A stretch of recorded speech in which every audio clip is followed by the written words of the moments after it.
What's going on, guys? So, welcome to Thursdays. I think I'm going to start calling this maybe Conspiracy Corner, or like Cody's Conspiracy Corner. But tonight it is we're not, Wednesday, by the way. Yeah, but we're not really doing. Well, I guess it is technically Thursday. Whatever. But we're not doing as much conspiracy stuff today. We're just sort of kind of doing, I don't know, just like fun stuff a little bit, and like typical news stuff and a couple other things that we wanted to go over. But we got Josh here. Hold on, let me go ahead and pull in Josh real quick. Hopefully he's not naked. Hold on. Wait. Yep. Oh, wait. Black screen. That's my bad. There we go. So yeah, we got Josh in here. Good. Yeah, Hello, hello. Good. I just gotta, what's it called? I'm fucking shit up because, I'm a horrible person. But what's it called? Yeah, so we got Josh in here. We're doing the thing. Let me see. What up, y'all? Very cool. So we were going to talk about a little bit of just like some of the stuff going on as far as Josh was bringing up to me the whole, I guess, that we're getting away from physical media just as a whole. Is that sort of kind of the gist of it? Is that what's happening? Yeah, I mean, we are rapidly approaching a world of just less physical media. It shouldn't be a super, like, I mean, that's I not don't think this is news, but this isn't news to anybody, but I think it's important to kind of talk about, and you're going to get bored when I tell you what the answer is to why this is all happening. Oh, the why. Oh, okay, bored. All right, well, fair enough. I mean, obviously it's, I'm sure, just greed or some shit like that. But I mean, the thing, I guess, is I've been sort of kind of dealing with this for a long time when it comes to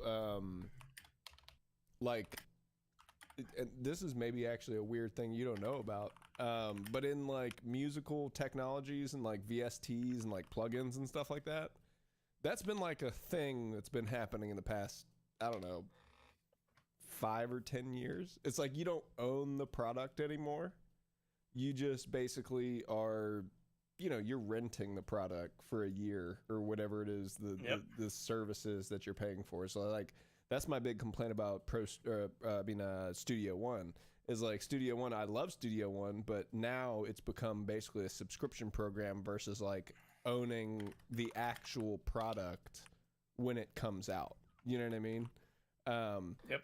Like you can still technically own it, but they can just easily just like, I've had it happen before where like I'll own a product and then my account will get suspended or something because of like not paying for another plugin because that one's on a subscription or something, and then now you don't have access to any of your plugins, and it's like, well, I own this one, so why shouldn't I be able to, you know what I mean?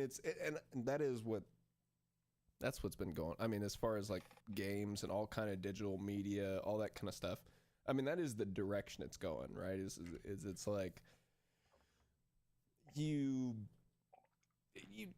technically own it, but not in reality. You know what I mean? It's What you own frequently, if you ever buy a digital game, unless you buy it on GOG, folks, unless you're buying your game on like GOG, you're not buying. You are buying a license to play the game. You're buying a license to boot up the .exe on it. Yeah, but that's all you're getting. Like, there is no like, that is not your copy. You can't take that anywhere and do whatever you want with it. It is just a license to play the game, which is crazy when you think about it, because it's not like it is not as if paying for a license is less expensive than paying for a disc at a store. All the rest of that. What they've said and and actually, what to be like fair, we've always heard is to like to your all point, real digital quick. media should be cheaper. Well, real quick, But it's exactly. not. Actually, to your point, is like digital media should be cheaper because there's no production cost other than the actual production of the piece of content. The product. Yeah, like the product itself. But for some reason, there's still these like physical costs leaking in, or is it just like an inflation issue? Like, you know what I mean? Like, it's like one of those things where, yeah, technically you've cut out the physical media aspect of it, but therefore there's still this other thing that's keeping the price up at that point. It's like, you know what I mean? I believe we call that greed where I'm from. Yeah, In this, you are in, right. in, in You're our right. household, You're we right. recognize that as just being greedy capitalists. But Well, that's true. so I want to kind of get into that a little bit. I like you know, I already said going to be very boring as to what my answer is to this, but I wanted to talk about this kind of as a because we talk a lot on here obviously about politics and I've been well known on here to bring up the specter of capitalism. I'm a fairly open democratic socialist for the most part. I would describe myself, although I'm not like tied to the mast of the ship on that.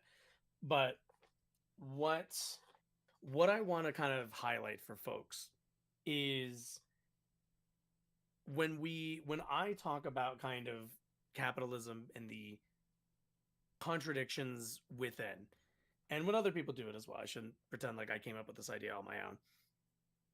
What we are seeing in the decision to cease disc production by Sony is not done out of the it's not done because consumers have been asking for less discs. Yeah. It's not being done because the experience of playing video games has been suddenly made better by not owning a physical copy or a disc of anything. What this move is an attempt to cut out secondary markets, which will inevitably drive up extra sales. Because if you can't go to the like local game store and buy the same PlayStation game for like 10-15 bucks cheaper, that means they get to be the ones who maybe they give you a discount or maybe you don't get a discount. Yeah, and understand everybody is harvesting your data. Can I butt in with that a little bit? It's a little bit like how, so for example, because there's no physical copies, there's no degradation of time. And so therefore they can charge you the same thing in 6 months, the same thing they can charge you now for the game. Right? Exactly. So it's like there's no degradation of supply or demand. It's just always like this is the price that's set. And then there's no reevaluation of that price mark because the value of it is not controlled by the consumer market. It's controlled by big developers or whatever, or even what you take out bigger, when you take the discs out. There is no secondary market. You don't have a competing market anymore. Yeah, no, I because guess that the would only be reason that would why. Be it. Because like if you had like just a singular market that maybe degraded over time because of whatever, that wouldn't matter because it's not competing with anything. So if you have a degradation market that is like a secondary market that is is secondary to the system in itself, it's like a resale market kind of thing. That sort of kind of dictates the price of whatever the game is that or product is that you're selling. Yeah. So that checks out. I get that. Yeah. And this is the thing. So it's something that I wasn't super aware of until I was watching a video on it earlier today, because there's been a lot of this talk. I know that there's a petition or something called Stop Killing Games. I don't really know what what all of the stuff is around that. I know that there's politics around that, and I know that it's a protest movement, but I think all of us, and I think everybody and a lot of people have kind of come to the realization that there's not really a whole lot that can be done. That as consumers, this is a decision that's been made, and frankly, we're not getting out of this one. There is no amount, and I don't mean to be, doomer about this, but there is no amount of complaining, there is no amount of disengaging, there is no amount of protesting of any of these things that are going to get Sony to turn around on this decision. And the reason for that is because the day after um, Sony announced their cessation of discs, while everybody else was complaining and while everybody else was upset, their stock price rose. So we kind of have to ask ourselves, and we see this in a lot of different avenues, and I think gaming is just the latest kind of vector for this. Um, but we kind of have to like look at this and be honest with ourselves. Is this industry for us anymore? Is any industry for us? Because I would make the argument that the same way Sony's stopping their disc usage, the same reason why the company I worked at is like rolling back and turning around on their like original concept of like a business. Yeah. The reason why Xbox is dumping a ton of money into AI, even though nobody has been asking them to put more money into AI.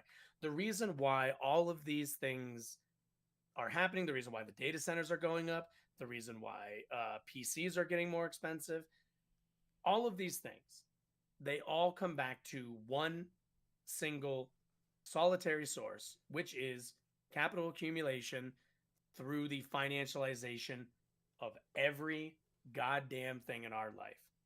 Well, can I ask you a question about that real quick? Yeah, go ahead.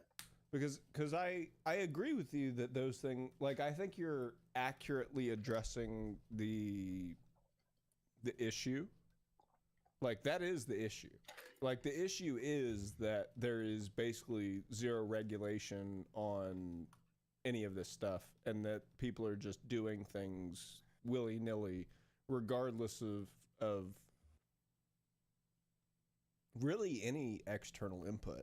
You know what I mean? Like it's all them based on what they think they can get away with. Like that's basically what it is. Right? I would say it's not what they can get away with. I would say it's that aligns with their interests. At the end of the day, the CEO of Sony would like to make more money. And the shareholders of Sony want to make more money. So if pissing everybody off is going to make them more money, you piss everybody off. And when everyone says, why would you do that?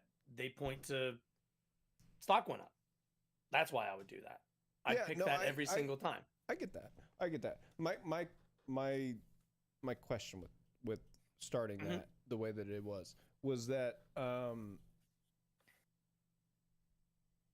I wonder how much it is, and I think this is where I don't know, differ is really the point, or really, because like we both agree on what the problem is. You know what I mean? Mm-hmm. And we both agree on what it is that they're doing wrong. It's more the prescription of what I think that should be done. And I wonder what your prescription would be for that kind of situation when it comes to, like, so for example, like just a game market, like something that has nothing to do with, for example, like global economies or oil or whatever, like a resource kind of thing. You know what I mean? Like a global commodity. Like, so this would be one of those things where it's like, it's just basically a thing made by companies. And yes, they're exploiting their workers. And I think that we have to figure out ways to fix that.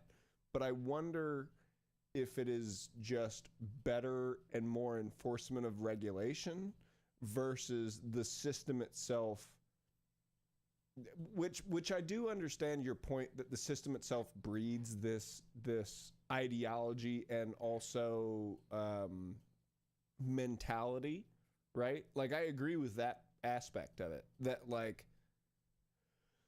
it's not necessarily that they did this thing one time. It's that the general modus operandi of a company is to engage with capitalism at the farthest extent and to be able to Yes, they have a fiduciary responsibility to deliver. Yeah, so that's my point. That's the thing I agree with. Like, I agree with that is the truth, that they do have this because of the way that our system is created, or maybe just enforced, that they do have the modus operandi of just like, hey, we're making more money every year, and that's the whole point.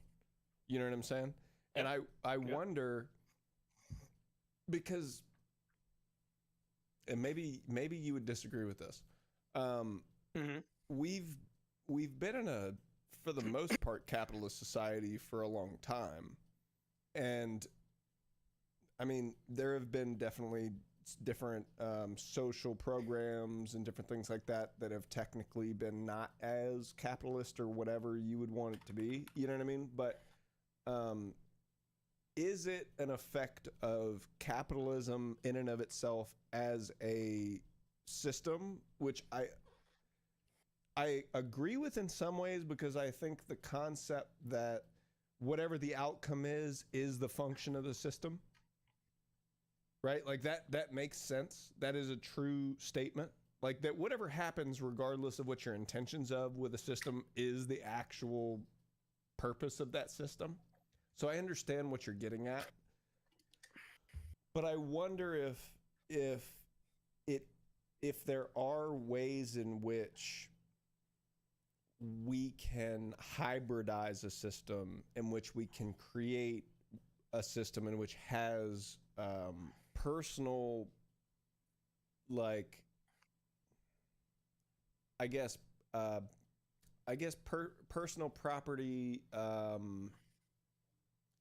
That's maybe not the word I would use, I guess, but like incentives to still own and create things without the concept of having it be completely public in every situation. Does that make sense? Because I mean, which look, also I understand, by the way, that like democratic socialists don't completely believe in like socializing every aspect of the government or aspect of like civil life. That wasn't what I was getting at, because that's like complete total communism or whatever. And that's not what I'm getting at. It's just the concept that like where is that balance? Where do you see that balance falling? And like, how do you address that a little bit is my question, if that makes sense. Because I think that really is the crux of it, right? Like, we like the ability for somebody to go out and, like, if you're a smart enough high school student and you're really good at biology, I want you to be able to go out and create a cancer research product and like do the thing. But can I ask you, should you be able to own the cure for cancer? No, I don't think you should. But I do think you should be what's it called? But why not? Because I think that is the greater good. I think that is one of those things that is a greater good thing, where it's like. But if you made it, why should you have to? Shouldn't that be yours? I don't necessarily have a problem with it. Like, genuinely, if you were to say like, you made the cure for cancer and we're going to give it out as a vaccine and you got 50 cents on every whatever, like, I think that wouldn't be the problem. But what if it was like, instead of $50, it was like $50K? Well, see, that's where I think it becomes a balance issue. So that's why I say the hybrid system, but also I don't know how, and this is sort of kind of what I get at. I understand how a completely free market system would address that, but how would how would it though? A free market system, like the problem, I guess, at the moment is I think that what we consider a free market system is something that's like just run by completely who is selling and buying the thing. And that's not really what I think free market is. Free markets are, because free markets, to be a free market, there can't be what's the word? There can't be people who are left with the shit end of the stick, if that makes sense. Like there can't be corruption in a free market. Someone always gets the shit end of the stick. Yes, that's true, but there can't be corruption. Like if you were to say that there was a free market, then the idea of corruption is like you would have to figure out a way to get rid of corruption within the free market. But the problem is I don't believe in a completely free market. That's not my point.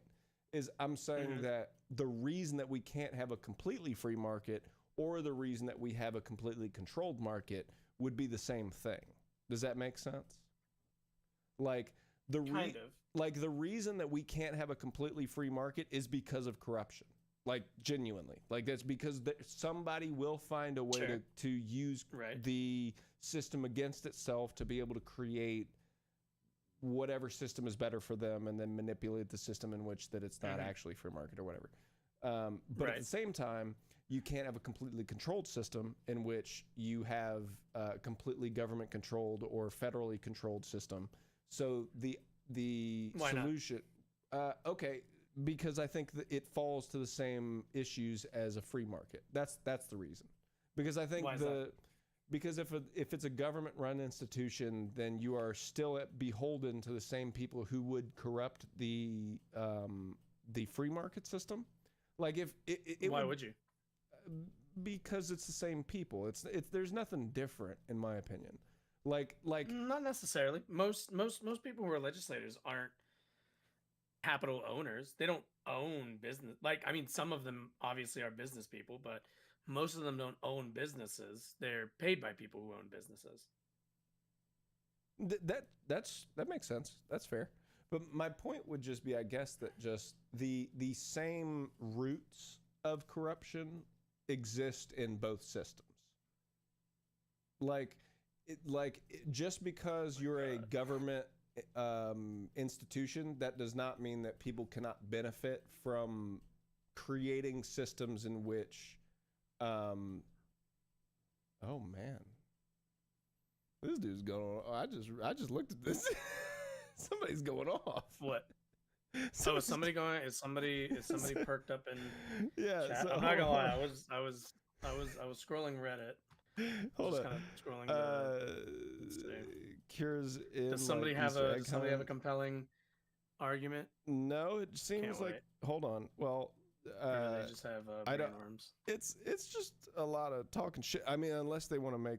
I'm role playing. Okay. Oh, hold on. Give me 1 second. Sorry.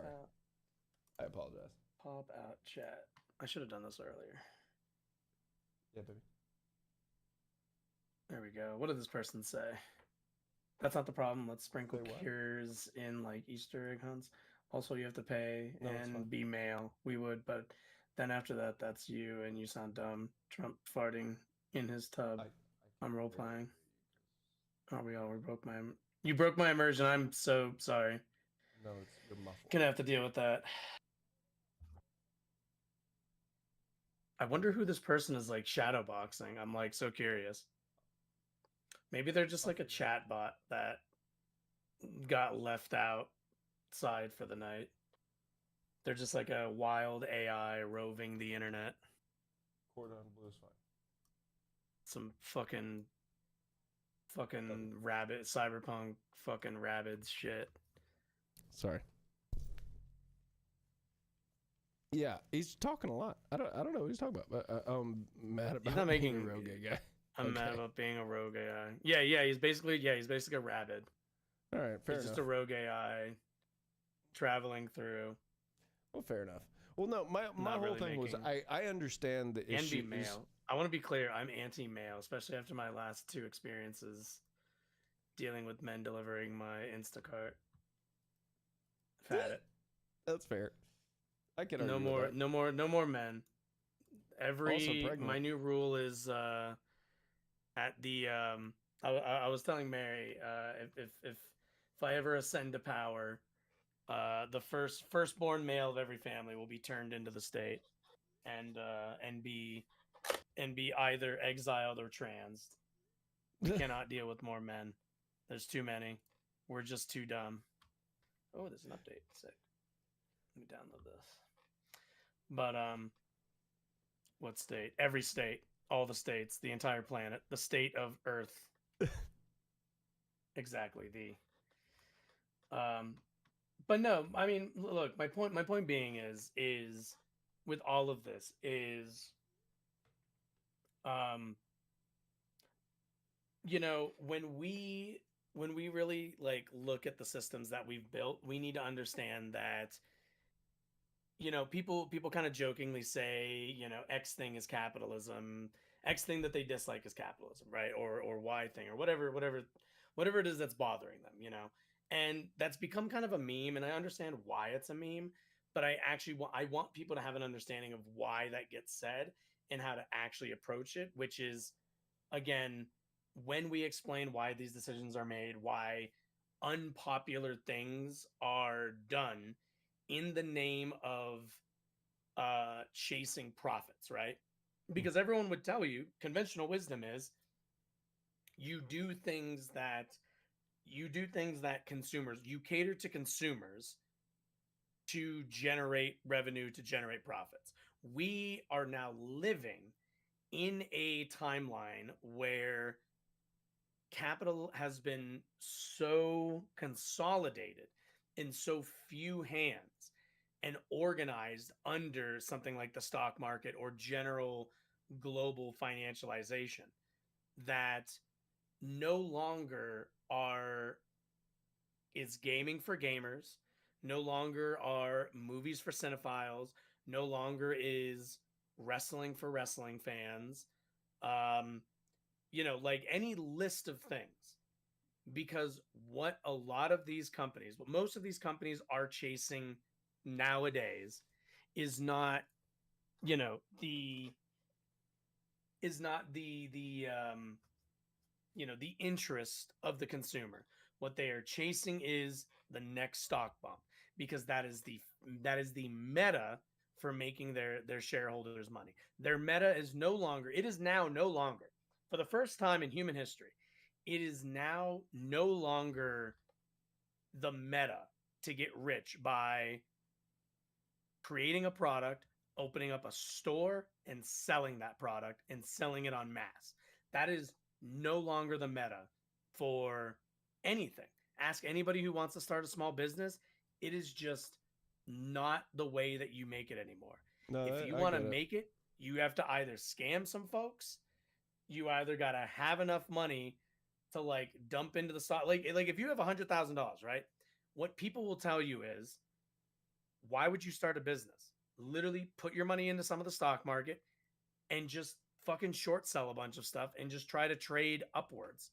And it's way faster, it's way easier, and at no point and at all times the federal government and our system will bend over backwards, will do things that are illiberal, will engage in anti laissez-faire capitalist doctrine to make sure that you still do well and that you are still protected as a shareholder, because that's how we've organized things now. That's what, like, those are the people who are important in the society, and those I people are overwhelmingly capital owners. They own a I piece of my labor, they own a piece of your labor. Assuming this person is not just an AI, they own a piece of your labor. So there's just not, and we do need to, and I've said it before, we need to evolve out of this system. Unless you so think this so system has been working for your whole you and it's great. system, your whole thought is like a completely monolith. Is it a moneyless system? Is there like a zero currency, like free resource kind No, of it's like, you know no, what no, I'm no, no, saying? no, no, nothing like that. No, no, nothing like that. Commerce will always exist. People will always exchange goods. What money does is allow us to attach a numbered value But so to hold on. commodities, So right? so So I the so I agree with commodities you on trading that. would never go away. Which is, I think the thing that sometimes me and you sort of kind of maybe not even disagree on, but I think there's a weird crux in the or not argument, but in the conversation, where like, because Hmm. we do agree on that moment where we're like, hey, the issue with a completely quote unquote public society in that way, right?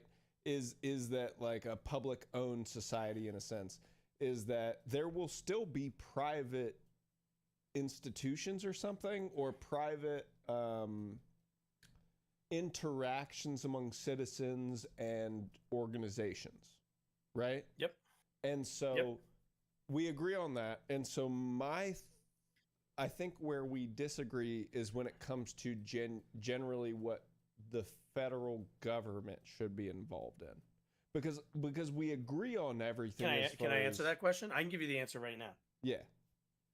The federal government should be prioritizing the creation of but like what if they're prioritizing at say what?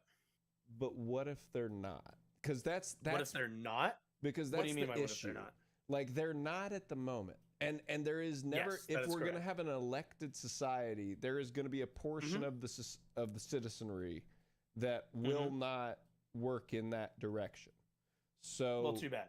But that's like a too bad so sad situation. I mean, you're right, but I'm so saying so when I say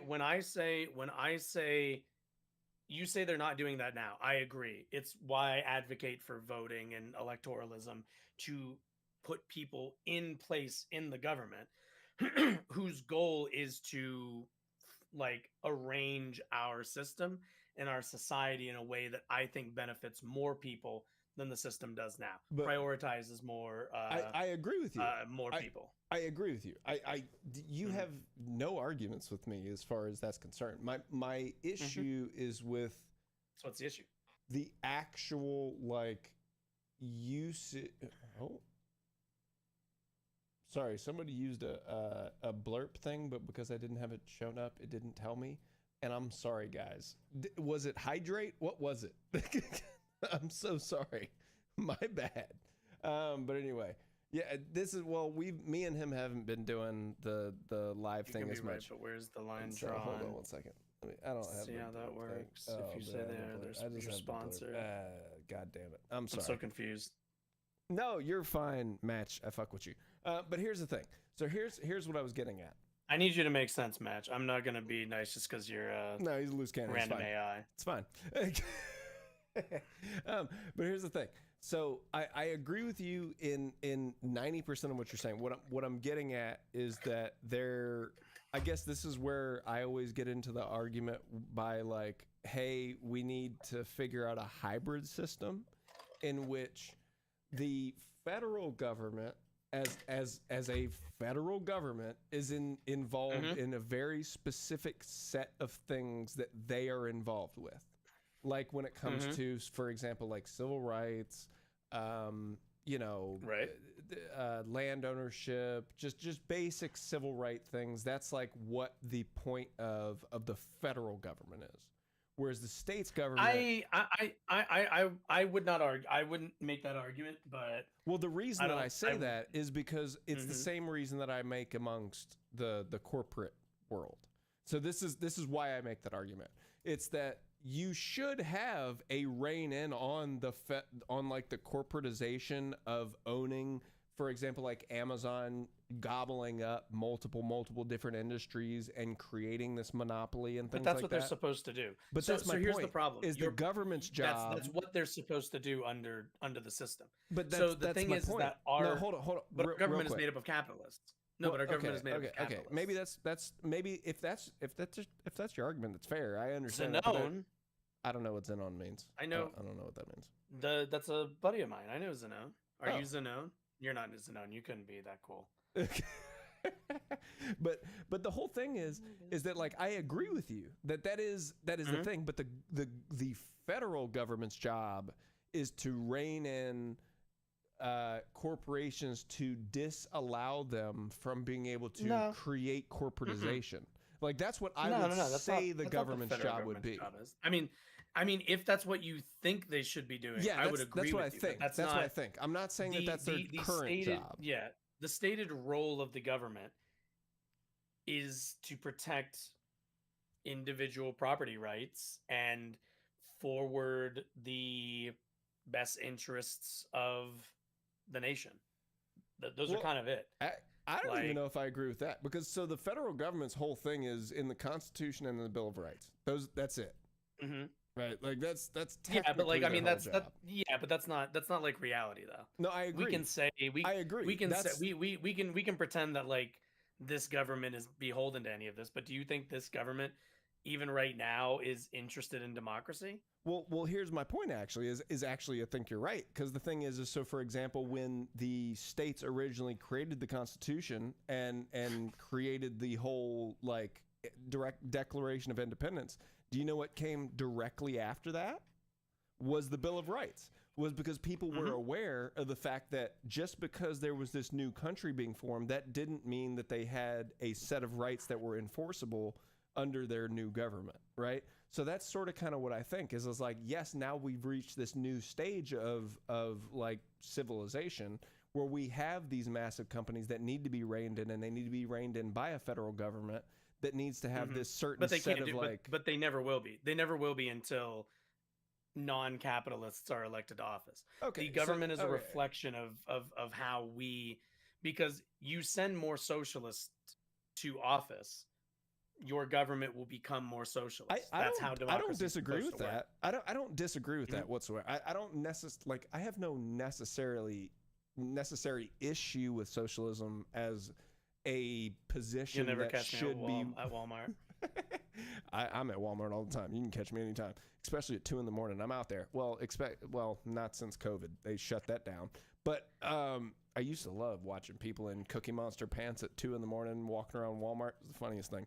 Matt, you only catch me at BJ's looking for your mom. But my point is just that, like, I agree with you, but I don't know. It's one of those things where it's like, I think me and you actually do have the same prescription sometimes. It's just where we place this prescription. You know what I mean? Like, I do think there should be more government involvement in certain things, but I think the government involvement allows a certain level of corruption within other things. If that but because it's not like government is not just a corporation. Like, a government is just a corporation that is voted for. But even then, it's not even really voted for. No, that's not true. Like, I mean, that's not true. We have the ability to like the government is supposed to be a reflection. Any government is supposed to be a reflection of the values and desires of the populace in which it rules supposed to be, but like, that's just never realistically how it happens. Yeah, but that's not what a corporation is supposed to be. A corporation is there to make money. Yeah, that is it. That it is. Well, I would say a government is there to gain power. Like, a government is there to gain power. That's their whole purpose, is to gain power. No. It's not to gain power. It's mostly to, what's the word? I would not argue that that every government is in place to gain power. It's that governments are in place to, what's the word? Perform power, maybe. I think but once you have power, there's never been a government in history that's given up power unless there's been a revolution. So the constant progression of a society once it has a government is the institutionalization of power in government. But we've also only had capitalist governments. That's not true. Yeah, we've also only had capitalist governments. That's not true. No, I mean, America, yes. America, yes. No. Well, no. Since the like 1700s. What do I say? Well, since the development of capitalism, there are very few countries that aren't capitalist. Prior to even that, mercantilism is basically capitalism, and they didn't function the same way. Like, I'm saying, well, yeah, but mercantilism is still a system based around property ownership and like wealth being the accumulation of wealth. We have yet to live real quick question, under a system just based on what you just said. So do you think that there should be no private ownership of anything? No. I think there just has to be a mandated limit on to what extent that's any society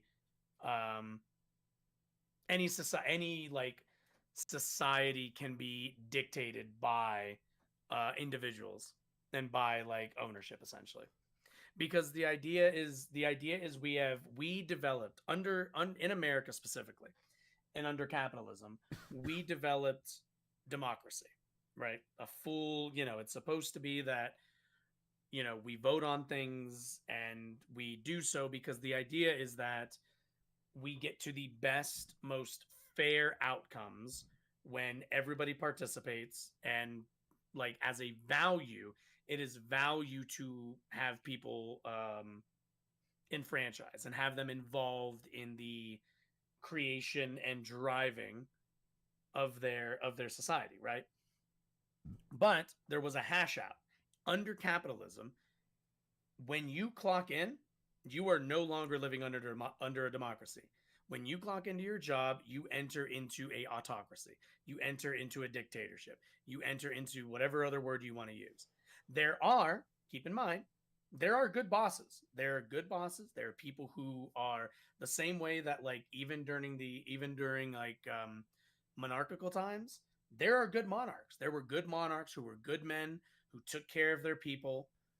Yeah, but like you do have to realize that the reason who took power. Yeah, but the reason that people never got to the way that they used power that they do now is because they were beholden to the citizens that they governed. Like you couldn't. Yes. You realistically we couldn't govern a society the way that we have now because the would system you like to know why? Well, my point would be. It's not because of capitalism, like I guess technically unfettered capitalism, if you want to call it that, like corporatism, cronyism, I don't think stuff there's a like distinction. that. But that's where I think that the issue becomes. We're like, if do you want to know why it's capitalism? Do you want to know why it's capitalism and not unfettered capitalism? Well, my point is there is a reason there's a word that distinctifies like capitalism, cronyism, corporatism. Like there are words that distinctify those things. And it is because they are distinct systems. Yes, one may grow into another without the basic, like, guardrails or all those kinds of things. But that doesn't mean that one necessarily evolves into the next. That's not. I mean, that's just a. It's a logical fallacy to say that. This isn't the argument I'm making isn't biological. The argument I didn't say biological. I said logical. I said like it's not a logical thing that one thing like has to evolve into the next thing. What do you mean? What two things are you saying? Like I'm saying, capitalism does not necessarily have to evolve into corporatism or cronyism. Those three things are not necessarily connected. I don't think those are. I want to be clear. I don't think those are different systems. No, I know because there's no well, tell me what the difference is. What is the difference between what's the difference between capitalism and cronyism specifically would be like the idea of stealing money under fake guises. Corporatism is the idea of like the oligarchy and like corporations continuing to like amass wealth and use that wealth amongst the populace. Whereas capitalism, how is that any different from capitalism? Because capitalism specifically doesn't have the government upholding those things. Like the way that corporatism works is that none of these have the government. None of them have government in them. But the way that you get cronyism or corporatism is by allowing for ultra, basically like for example, Boeing getting just completely demolished in stocks because their planes are trash, and then us bailing them out because there's no ability for us to function without that company.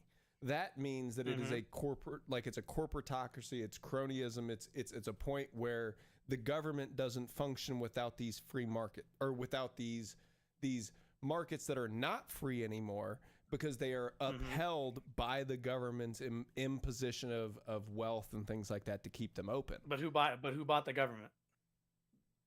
Corporatism. But no, not corporations. Who are the people? Who are the people? And people like that. Yeah. Okay, who allows corporations? What system allows corporations to grow to such a size? That's the thing is, I think any system would. I think that there's no distinction between not under a corporatism and or under a democratic. I disagree with that. System? I would say that the same system is implied on both. Because the same limits of corruption are not distinct from either system. It's not you can get enough influence social democracy and power. Social democracy at its core isn't primarily concerned with private property rights. It's concerned with the public property rights, the expansion of democracy. No. It's explicitly the expansion of democracy. Yes, but the cure. So the cure. Let me be clear. Sorry.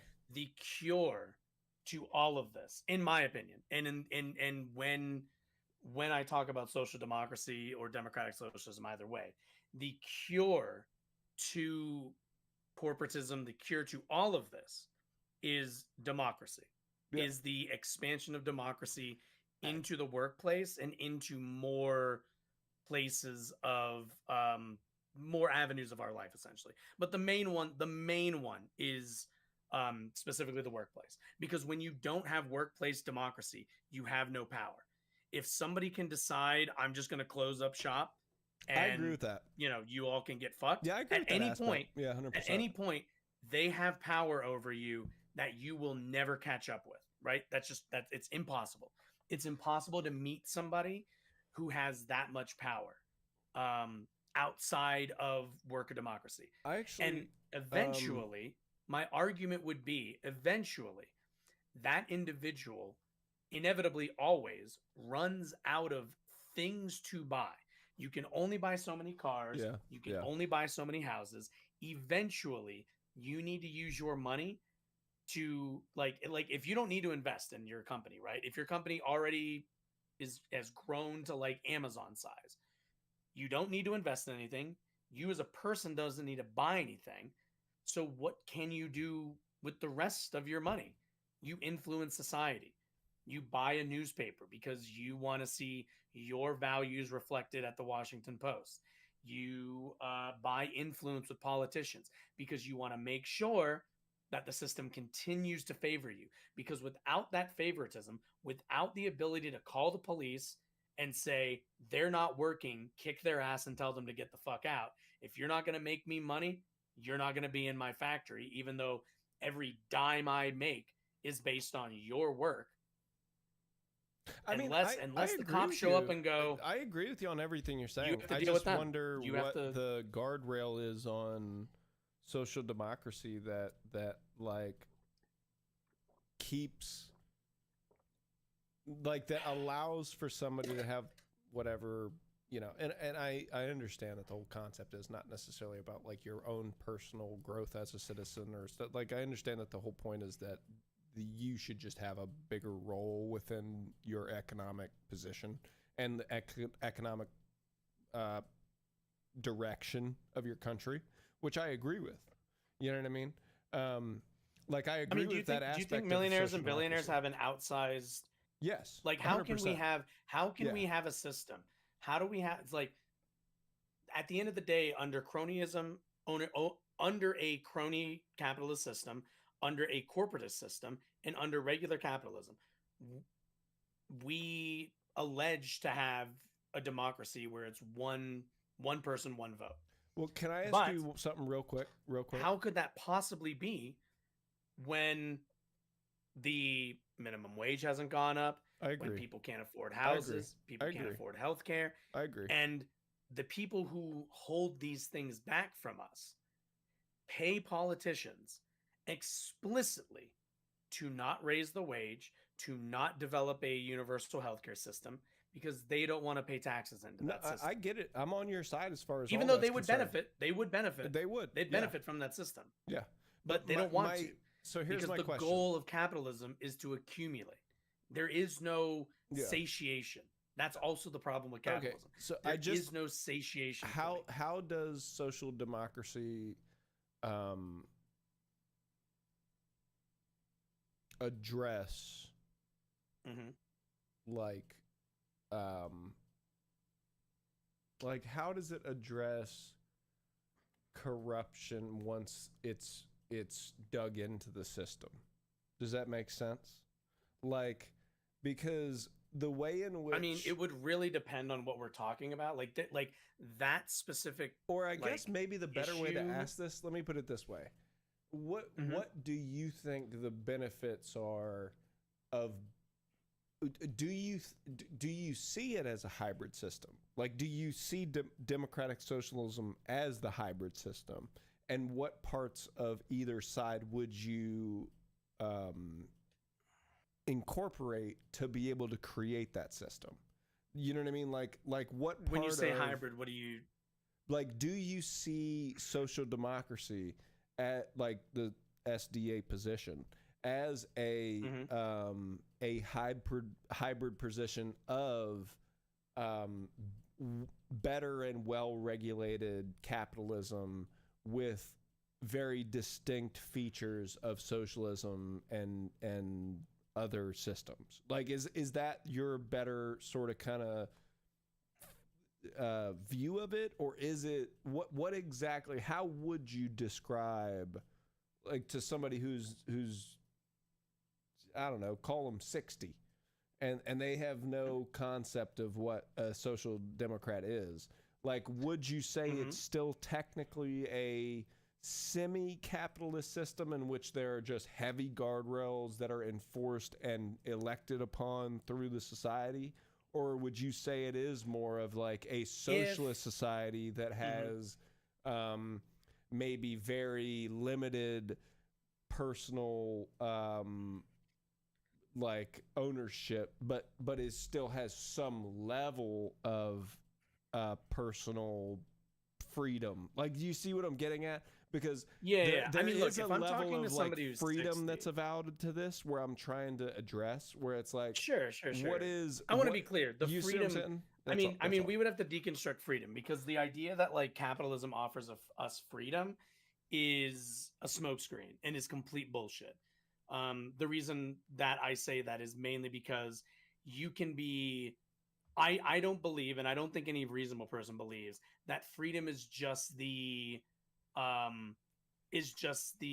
like abstract concept of being able to do something. No, I agree with you. And do this coming from an anarchist, real quick, coming from an anarchist, I'll tell you, I understand that is not actually what freedom is. Like, freedom is not just the ability to do whatever the fuck you want. That's not what freedom is. Freedom is the ability to live how you want to live without the incursion of other people, and as long as you don't incur on their lives as well, right? Like, it's the mutual we're not even benefit free to of not society. Die. Yeah. I mean, we're not even free to not die. Like, thousands of people die every single year because they can't pay for health insurance. Yeah, which already is like should be disqualifying. Should be a fucking wake up call. You know what I mean? Like, I mean, for millions of people it is, but like, at the end of the day, if people pay politicians to get into office to lie to people and not give them health care, then I mean, for a lot of politicians, that's the goal. Yeah. Get yourself a good donor and, ride the wave. When you retire, they'll give you a seat on their board that has like a, $800,000 salary to do absolutely nothing. Meanwhile, you're taking a salary from a business you're not even involved in. People are doing real work, performing real labor, and you're over here eating up revenue. I mean, I have no issues with any of that problem. Point being, why? Meaning, I agree with you. Oh, okay. Yeah. The fact that like there are these massive corporations that benefit off the labor of a worker that has no. Well, it's not even corporations; it's people. It's individuals. There is a person, because if I remember correctly. Well, yes, but I don't want to let people. You work off for the Home hook. Depot, right? Yes, but I don't but want you to let people off the hook. You work for Home Depot, right? Yes, sir. Okay, so you work for Home Depot. If I go and buy Home Depot stock right now, I own a piece of your labor. Yeah. Now, do you think I've earned the piece of labor that I just bought just because I have money to pay for it? Do you think I've earned that? Do you think that's fair? I actually do a little bit. Why? How is that fair? Okay. The differences between when it becomes, I guess, like the multi-leveled mega corporation thing versus being an individual like store. But that's owner, that's how. Yeah, no, I know. But that's how all corporations work. The idealism of it. That's all I'm getting at. Is like the ideal of saying, hey, I'm an investor. Like if for example, like when I opened the studio back in DC, right? We had investors. They built a lot of the studio. They paid for a lot of it. So they were technically. They didn't build it. Unless you're telling me they came in and wired everything. No, they didn't build it, but they did pay and... for the building of it. So that is true. Because they own other people's labor. Yes. Do you see? Do yes, you understand yes. how it's No, like I understand. What I you're never saying. do work? I What understand I what do you're is saying. I put money in You places facilitate and then the ability for work to be done. to a degree. I think the work would get done no matter what. They would I think you would explain be it. making music no matter what, regardless of whether that studio existed. You would still be producing. You're right, but maybe not labor. to the level that I was. Because Sure. it comes down to the ability to access equipment, different things like that. Like there is Okay, so should they be able of, to own your music then? No, but I do also think that there should be a partnership where if you own like that's why record labels were predatory back in the 60s and 70s, right? Because they're predatory now. Much less now, but yes, you Well, are still yeah, correct. I mean, everyone's much less they now used to hire only Pinkertons because of back the then, too. independent music surge and because you can just do it yourself.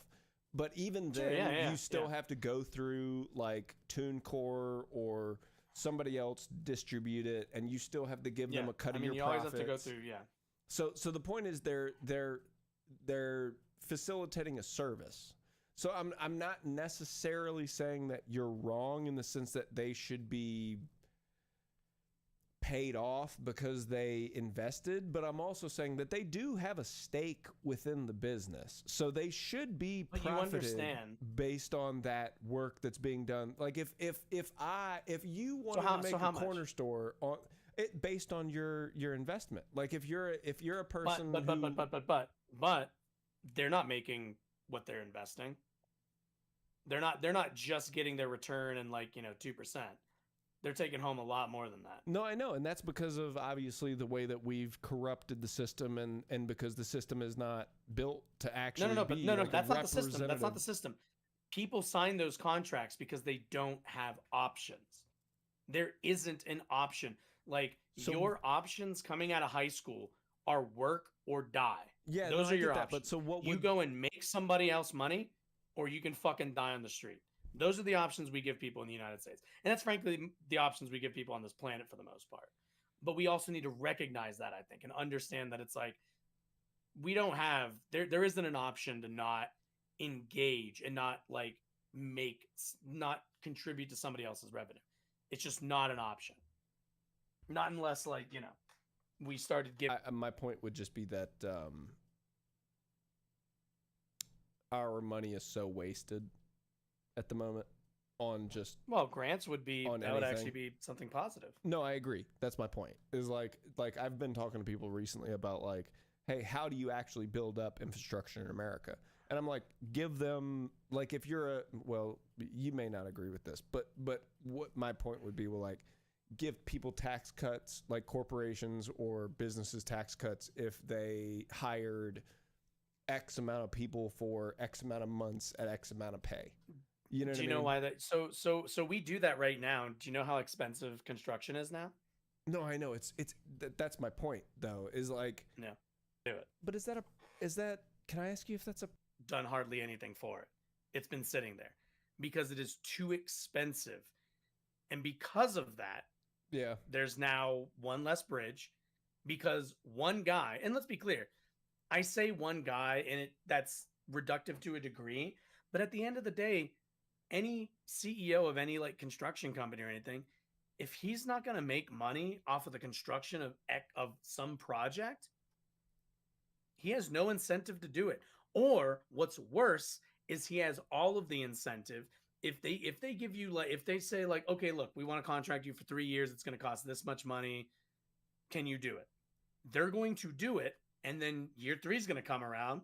And if he wants to make more money, they're going to say, we need more time. We need to sign a new contract.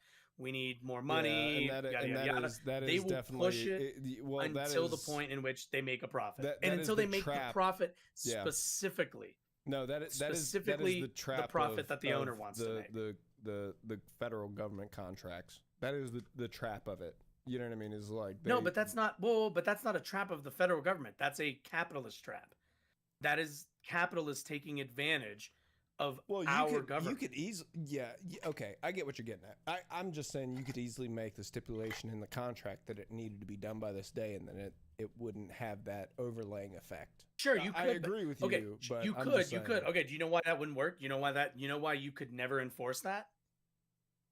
because you also hire the police, the military, and all of the judges, lawyers, and every other system that will tell that business owner that they have a right to stop work, because they are the ones who own that labor.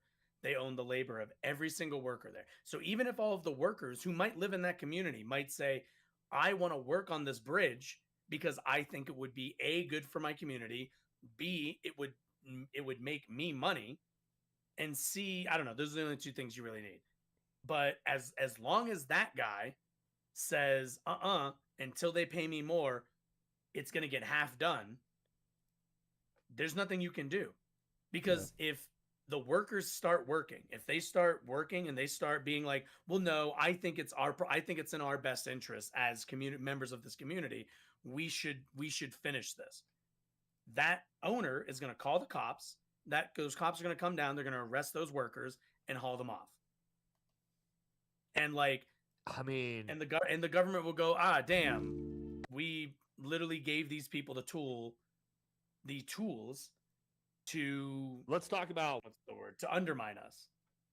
And that's where the contradiction is, because the federal government and all governments should be looking out for the best interests of the people.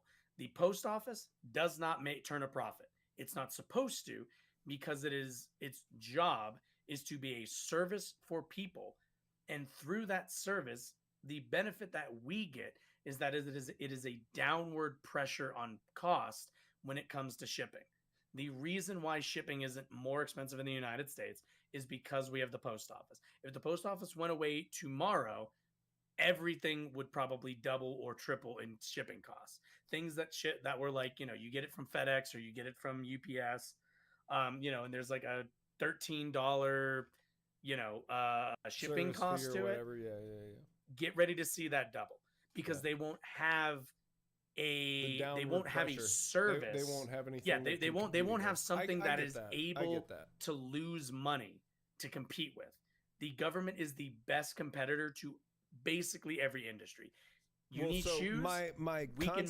We can lose money on those shoes. So my concept of the hybrid system would be to have like a public option for most things, and then have a private. I'm okay. I'm okay with that. But yeah.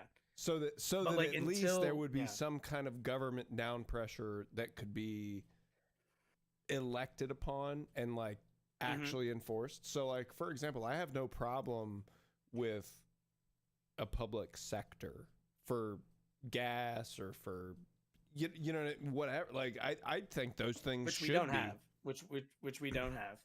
No, I agree. That's one of the biggest issues is that at the moment everything is run by private, and so things are just manipulated constantly, and there's no base value that we can even like genuinely make an impact on as a voter. You know what I mean? Like, we can't vote on whether or not prices go down. Like, there's just no way to do it. So the option to me would be, create a hybrid system in which you have a public option. Like this is, I think, the thing that people get wrong a lot of the time on healthcare is like, nobody said that you had to have government healthcare. The point is, everybody should have access to healthcare. You know what I mean?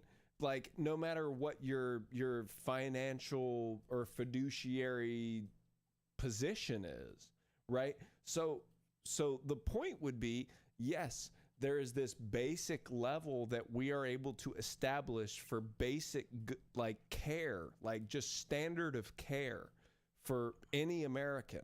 And you just have that as a standard care that goes into every hospital, into every private institution, into every whatever that is subsidized by the government in some way. And then we just figure that out. And then also you still have this private option where you can go get the better or the faster or whatever procedure that you want. You know what I mean?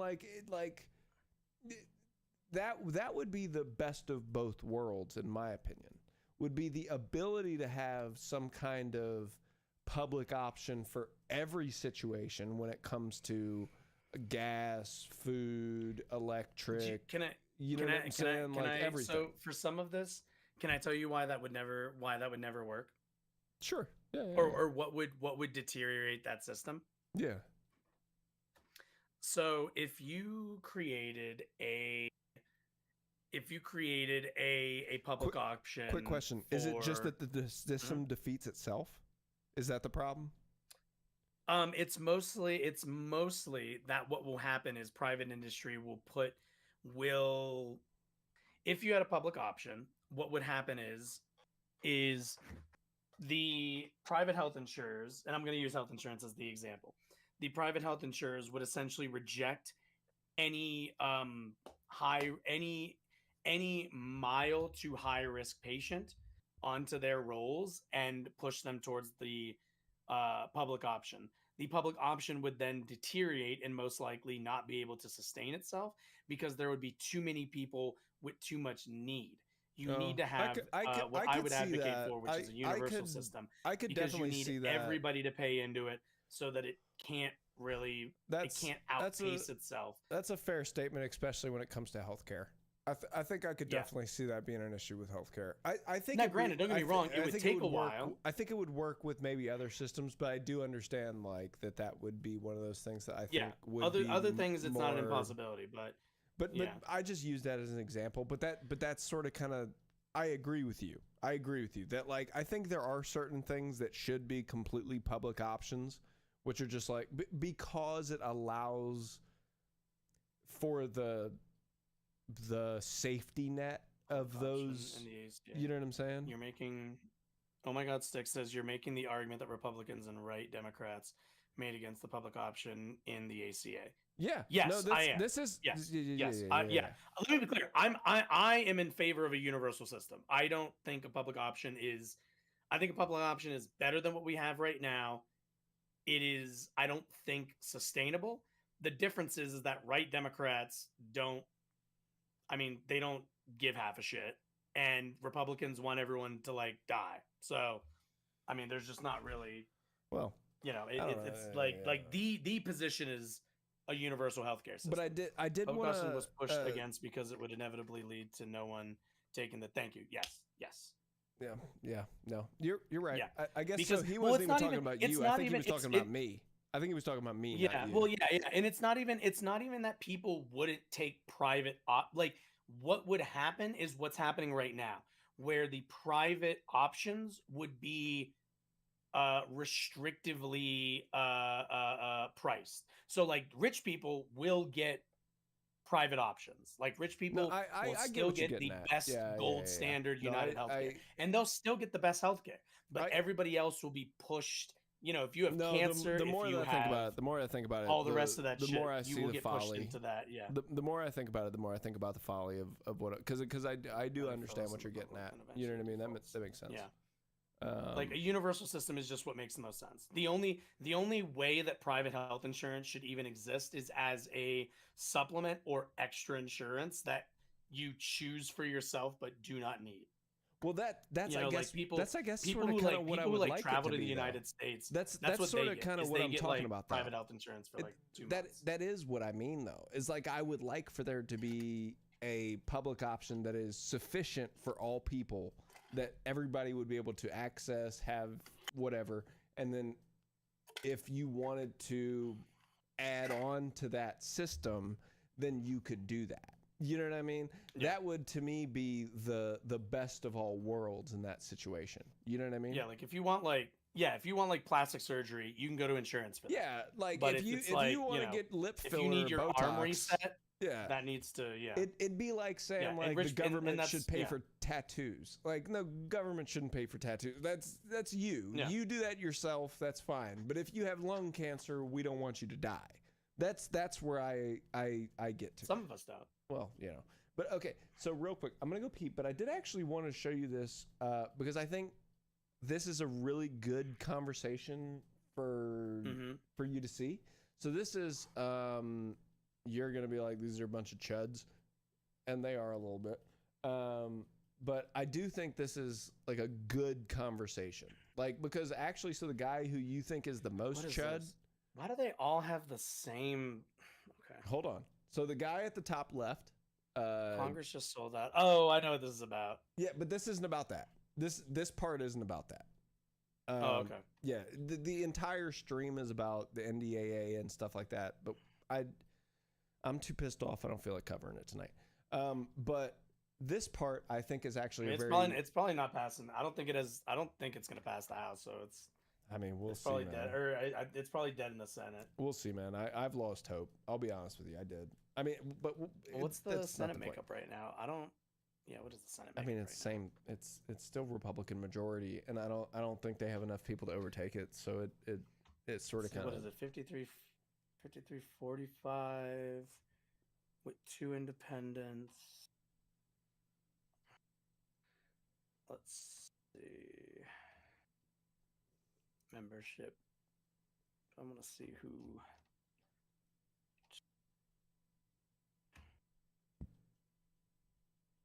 Let's see. Pennsylvania. Interesting. God damn it. I just want to see what the fucking party division. Thank you. Oh my god. I hate. Okay. No, they don't have the. Yeah, they don't have the votes.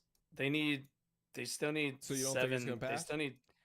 No, because it needs it's not filibuster proof. It has to.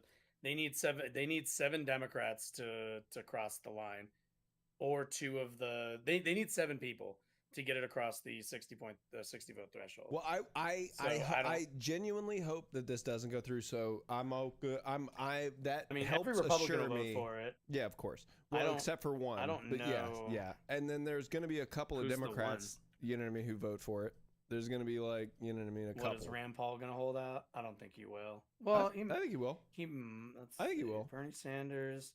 Yeah, like Sanders and Angus King aren't gonna like their nose.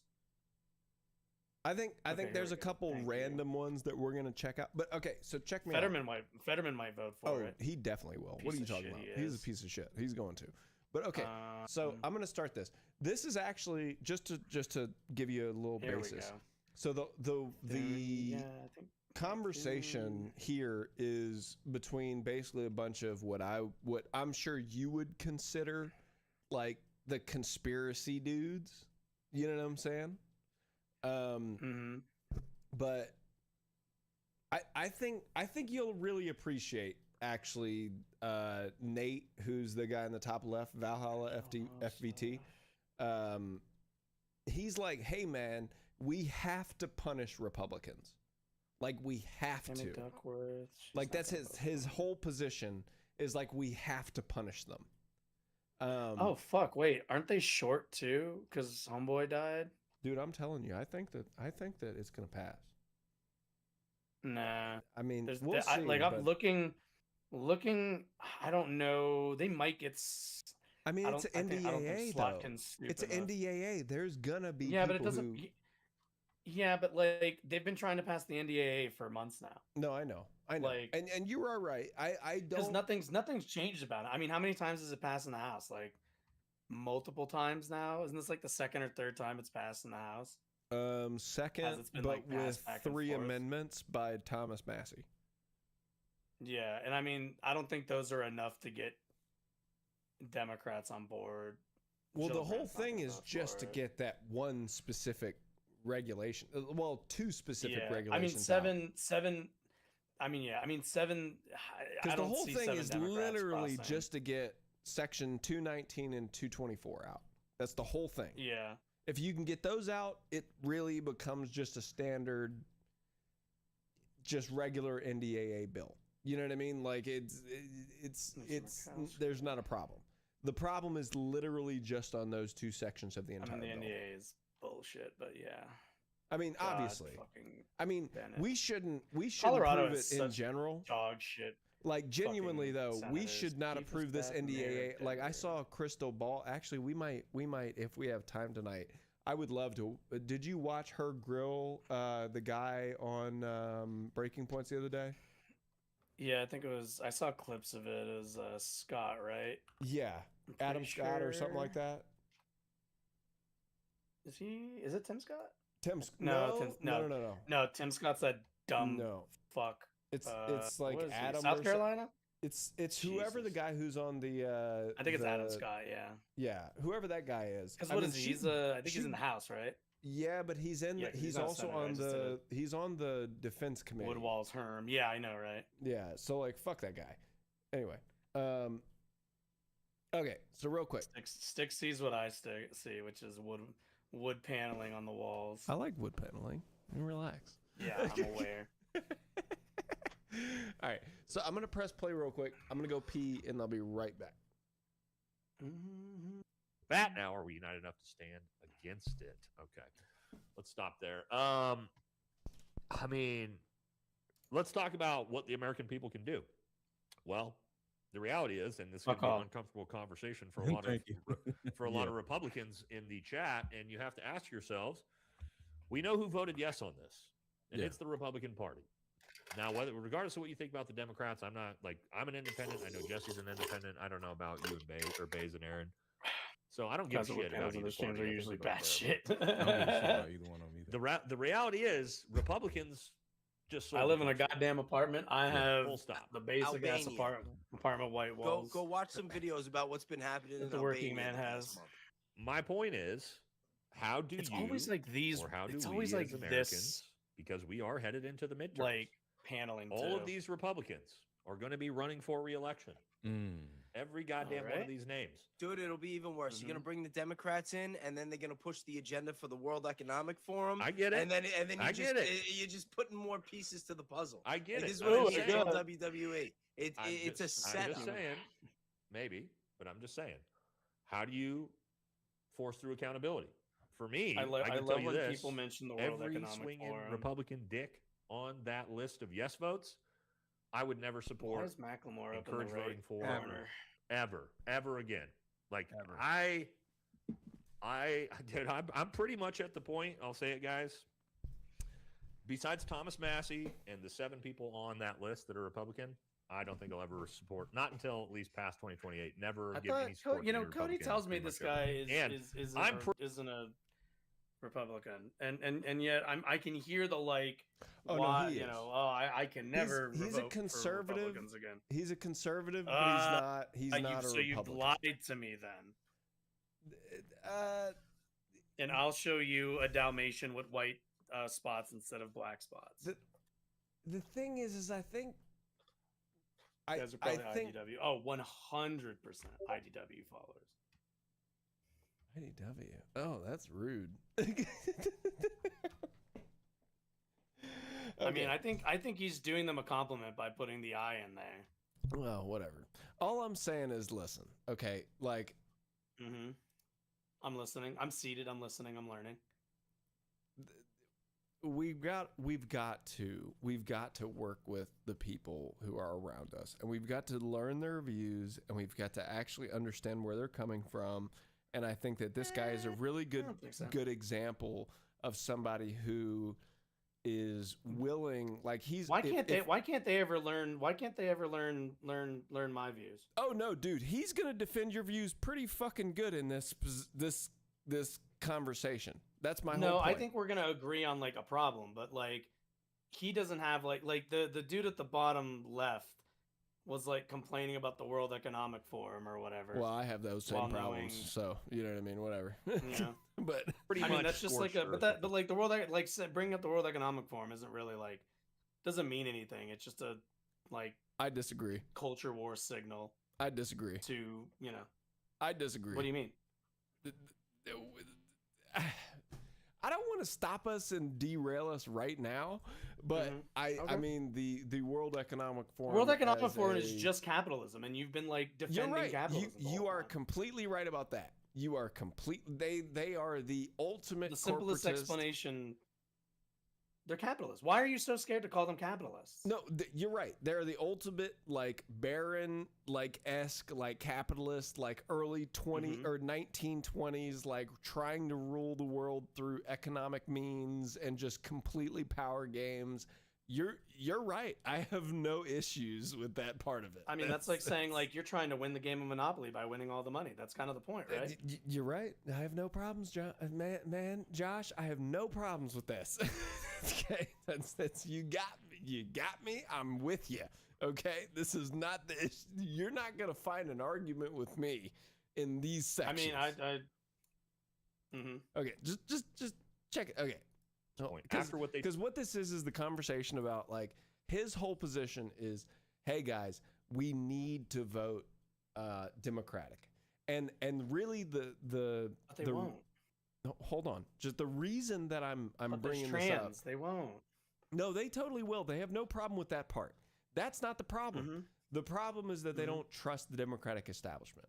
And I think they voice actually a pretty good like expression of why. Just like because Okay. it's not because Let's see. I want to hear. I don't want to hear you filibuster. I want to hear their arguments from them. Republicans. Do you mean to put after it what at they've like done with this, 1.25? I'm pretty No, much that's fine, that's full fine, that's fuck the fine. Republican Party. I want to see the Republican Party burn to the ground. And if that means supporting communists like I like Zoran it. Mamdani, I'm probably going to do it up until 2028 because Yeah, I want to see I'm this. more just like I want to see them fuck punished. And everybody, you and can I'll say, just- I "Oh just well, won't Democrats are bad too." Yeah, No. okay, I get it. But Democrats didn't fucking. I mean, vote that's yes. like a really Democrats easy voted position to hold. Yeah. A, to stop all funding to this country this week. B, they're voting to block this. So again, we can say WWE, it's all bad, but it's not at the moment. At the moment, it's one fucking party. That's true. who's WWE selling out is the not country. great. In this I have a day Yeah, and question. but age, no, folks. but we way don't better know wrestling. that. It's just like what I was saying about when they put Yep, here it the comes. voter Yep. ID to get it to block. Mhm. It's Well, like I do know that because I can see who voted what. yeah, but they know You're they coming have at it with the facts vote. and Yeah, but you logic. can't prove I that. don't Waze. like What the I facts. can prove is who voted yes and who voted no. I don't like the Democrats. I have a We're question though. speculating if it's like some big behind the scenes conspiracy, which God, husband, wife. agree with you, it child. probably Oh, is. boy. but I can go down the list. I can see the fucking names that voted yes on this, right?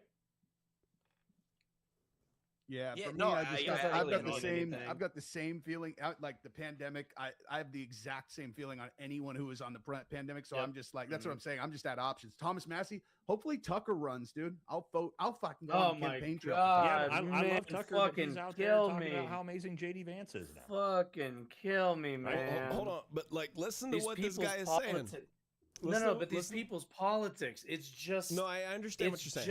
It's but like, just so cult. Nate, It's just cult activity. really just listen Like, to let's Nate. be clear. Let's be really clear. The dude on the bottom left, the real Bays guy, is doing exactly what I would expect him to do, which is make a bunch of excuses, make false equivalencies, and then just be like, I don't know, they're basically the same. And homeboy up at the top right is kind of just doing his own version of that, where it's like, they're mostly the same, and the pandemic, and just give me a different strongman. The dude up at the top right, until he learns to not just be to not just be a cuck for whatever politician or media figure, Well, hold on. Just- sings the siren song. I of think we're being a fake little bit populism. presumptuous. He Hold will on. always fall for this. No, I'm not. I am listening, and I am learning, and I am analyzing what these fucks are saying. All right. And that's the conclusion I've come to. I'm not presuming anything. They said the thing. I analyze it with my big fucking gigabrain, and I've come to the conclusion that guy is going to make excuses and definitely vote Republican, and that guy is only going to vote isn't going to vote at all unless it's an individual that he personally trusts, even though he's never met them. Well, and Jesse on Fire, all the guy on the facts and top logic right, will kind of- he'll get to the fact that he doesn't trust Republicans either. So he's on the same Well, page yeah, but as that's the guy on the because bottom he's left. but yeah, but that's because he's an autocrat though. He's that's like a lot of assumptions. like a fascist or something. That's a lot. No, of no, it's not assumptions. it's not because if all you're asking for is the next strongman, I'm sorry, you're probably just like a fascist or an autocrat. You He's just not want an asking for- authority that's figure not- he to didn't tell ever you. say No, he that's was no, asking that's for a no. strongman.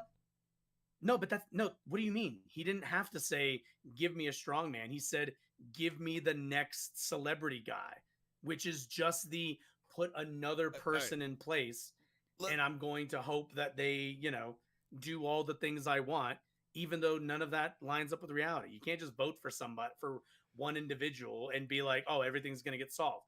Only autocrats think like that, because I autocrats understand believe that that makes once sense. a powerful person gets into position, they should be able to just do whatever the fuck they want because they think that they're going to do what they want them to do. And most of the time for autocrats, that doesn't work out super well in the long run. I get it. See, So- hopefully Tucker runs, dude. I'll vote. I'll fucking go on the campaign trail for Tucker. Yeah, but dude. I love Yeah. Tucker, but he's Yeah. out there talking about how amazing JD Vance is now. Right? He just put that out yesterday. What if we all stop voting? Everybody in America. What happens? What happens? They just take. I mean, they What take, happens They, if they fuck Every us single. harder. Well, I would say 90% of America just does not vote, and nobody votes, and it Depends on just what the turns into a 10% thing is. where nobody is voting. I What mean, happens less then? than 50% Well, of then the they take population control of already everything, doesn't I vote. think. Right? Oh, god damn it. The answer to that is whatever. Like, I mean, we have an Really? electoral system. If 90%, if only 10% of the population votes, it just depends on what 10% participate. Yeah. Unfortunately, At least now And you we can at all least have to take the punish L for that. individual politicians. This is my point. I can punish an individual politician. Let's say if I've got a look Republican how sad congressman Real in my Bays state, looks. He's like, he but voted yes on this. I can say, but- okay, now maybe I can't vote for. maybe this I is all can't vote for a WWE, but I can punish you Democrat, personally, specifically, and I can they're make sure gonna- you lose your they're gonna fucking job. Make That's where I'm at. women I'm at face every goddamn trans swinging dick who people. voted yes. in sports, in high school sports. I think you're making They're a lot gonna, of straw they're gonna mans, be, they're dude. gonna be woke. They're You're gonna be making a lot woke. of No, straw- he was making excuses in this video. Did he say I'm anything not. about I am not trans? working on off any. Okay, all right, all right. Does he? Does like? No, I'm perfectly fine. I'm perfectly fine until he wants to come. Until he wants to come on here and be a warrior for trans rights. Then yeah, I'm gonna assume that Republican See, what Party the- voter isn't the most. What the fuck, dude? uh, Because I'm approving of not trans against people. that, and I'm technically like I guess I don't know. I'm super You're all just over a the chud. place. You just have. I'm just have all fucking chud. over the place, dude. You But- have but- deep chud alignment. Maybe, but that's not the point. Like I Oh, don't. 100%. Oh, fuck off. But the thing is like again, just because these dudes are this, I find type it of funny that you've guy, yet to say whether he is or he isn't pro-trans. I've Do you never know the heard answer it, to I've that? never heard him talk about it. Okay, he's okay. Yeah, Real Bays he got onto it from the Epstein stuff, and he hasn't he has never. I mean, talked Epstein about it. guys don't frequently have positions on trans people. Yeah, well, because I guess Some Republican sometimes family I have the think same I intel. think you conflate Women a lot of respect different facts. issues together sometimes, because I think No, the no. Republican Party sort of kind of like conflated a lot of things together. So like there are your ex-veterans who are like the Nate Valhalla people who are just genuinely anti-war but are still conservative, and like when it comes to fiscal conservative and stuff like that, like not wanting to spend a lot of money, not being for welfare, whatever, stuff like that. Like there are those people. And then there are also people who are just genuinely the culture warrior right type people. And those are your like super MAGA conservative, like support Donald Trump to the end because he said faggot. You know what I mean? Like that's those people. But there's a very I would large argue swath there's a in lot of between. commingling in those pools. But I would argue that's- those are not that's- clearly defined lines. Yeah, but I As think as you're nicely making as them you're a little making them. more defined than they need to be. Like No, I'm not making them defined. I'm arguing that there's a lot of overlap. Well, that's my point though. Is like if anybody is even relatively on the right, you assume that they. I mean, these look, things. if you voted for a Republican, you heard. If you voted for a Republican, especially in the last election, you heard the demonization of trans people and thought it was okay. But you know that I would There's- have voted for Trump, and I don't believe those things. Well, I don't know what to tell you. It doesn't really matter. But I'm Like, saying like that's so that- so to that's the assume case where that I of say I don't- somebody. I'm No, saying no, but I don't understand care. what you're No, getting I at. don't care. I Like, understand. like you at the end of the day pulled the lever that was like make trans people's lives worse, or like, you know, in worst cases have them exterminated. Like Okay. if we had camps right now, that would still be a thing. I'd be like, you voted for the camps. I don't really care if you're like, well, I don't know if I necessarily I was think that that- far. It's like you kind of voted for the camps. Like I can't really I'm not letting you off genuinely on think that the one. culture aspect of it is completely something that the government shouldn't be involved in. Like, I just don't give Say a fuck. that. Say that again. I think the culture aspect of our society is something that the government should have zero involvement in whatsoever. So I don't Sure, support but that's the not what left they're or the But then, right. then, but Like, but because then the why do left you vote for a enforces party it, whose the entire left platform enforces it, whereas the right enforces what's it it in an called? opposite way. They both no, enforce no, it no, in no. different ways. Well, no, that's not true. That's not true. Yeah, they do. No, no. In what way? I mean, Are there bills? Are there bills out there that are like, you as a white person will give up your seat to a black person. You will No, sit, nobody you ever said will that. you will listen and learn. I You- don't you will agree be with the whole seated. DEI situation. If that's what you're talking about, I don't agree with that stuff. Like that's No, I'm not just a- asking meaning what's that the I don't you said agree with like you said the, Democrats on the the- left enforce social stuff. What are you talking about? Give me an example. I mean, for the example of just like I think we had this conversation. Like I can think tell you all last the week or I two. can pull up all the I'm anti-trans saying- bills that have been passed. No, I in the agree Red with you, States. and that's because they Tell me all the white people. No, bills nobody said there's in any blue anti-white states. bills. There's. I'm not Okay, saying so that. there's nothing material on one side. There's only material. There's only something material on the right. Then I'm saying, so for example, the same way we had in a conversation, I think it was last week or 2 weeks ago, about like, I don't think you should be able to do trans medical operations and or what's it called? Just medication, things like that before you're 18. Like I think that it's just a standard that I think we should sort of kind of keep is if you're below 18, don't do stuff to your body unless it's completely necessary, medically necessary when it comes to your but life. we don't do that for anybody else. But we don't do that for anybody else. What do you mean? That is a rule only for trans people. No, that should be, in my opinion, a rule for everybody. Like, I don't think you should have plastic Well, surgery in your opinion, unless it's maybe, but in medically reality, necessary. Like, unless no, it's but medically necessary you can before get you're your 18. child plastic surgery as long as a parent signs off on it. They can I get agree, plastic surgery. and I disagree with that as well. Okay. Yeah, I disagree that you should have any kind of plastic surgery so unless once it again, is specifically who medically has been necessary. passing laws? So again, who has been passing laws to stop people from, or like to advocate or instruct people to get their kids plastic surgery in blue states? No, I'm not saying plastic surgery. I'm saying that the ability Right, for because there aren't any. access to certain trans like medications and things like that, I do think are a little bit Right, too but that's young. healthcare. Yeah, Yeah, but you're not a medical professional, as neither and that's are fair. representatives. But I also think that as a even if you're not a medical professional, you should still be able to say, hey, like these things are negative to a person's outcome regardless because they're not. Why do you an know? How adult. do you know that?